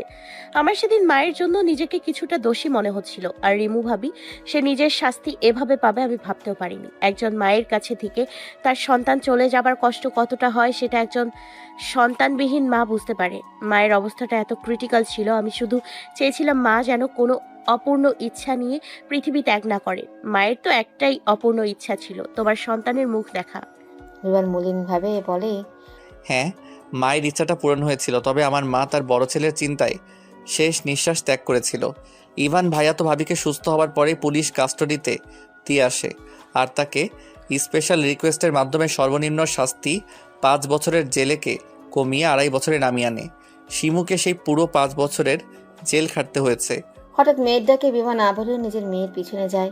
অদ্রি সেখানে দাঁড়িয়ে ভাবতে থাকে। বিমানের মা 6 মাস প্যারালাইজড অবস্থায় ছিল। হাসপাতাল থেকে মা ও রিমু ভাবিকে রিলিজ দেওয়ার পরই অদ্রি ও বিমান জার্মানির উদ্দেশ্যে যাওয়ার বন্দোবস্ত করতে থাকে। ড্রাগটা বিমানের শরীরে প্রবেশ করানো হয়েছে তখন 9 মাস। এই ড্রাগটার মেয়াদ 2 বছর।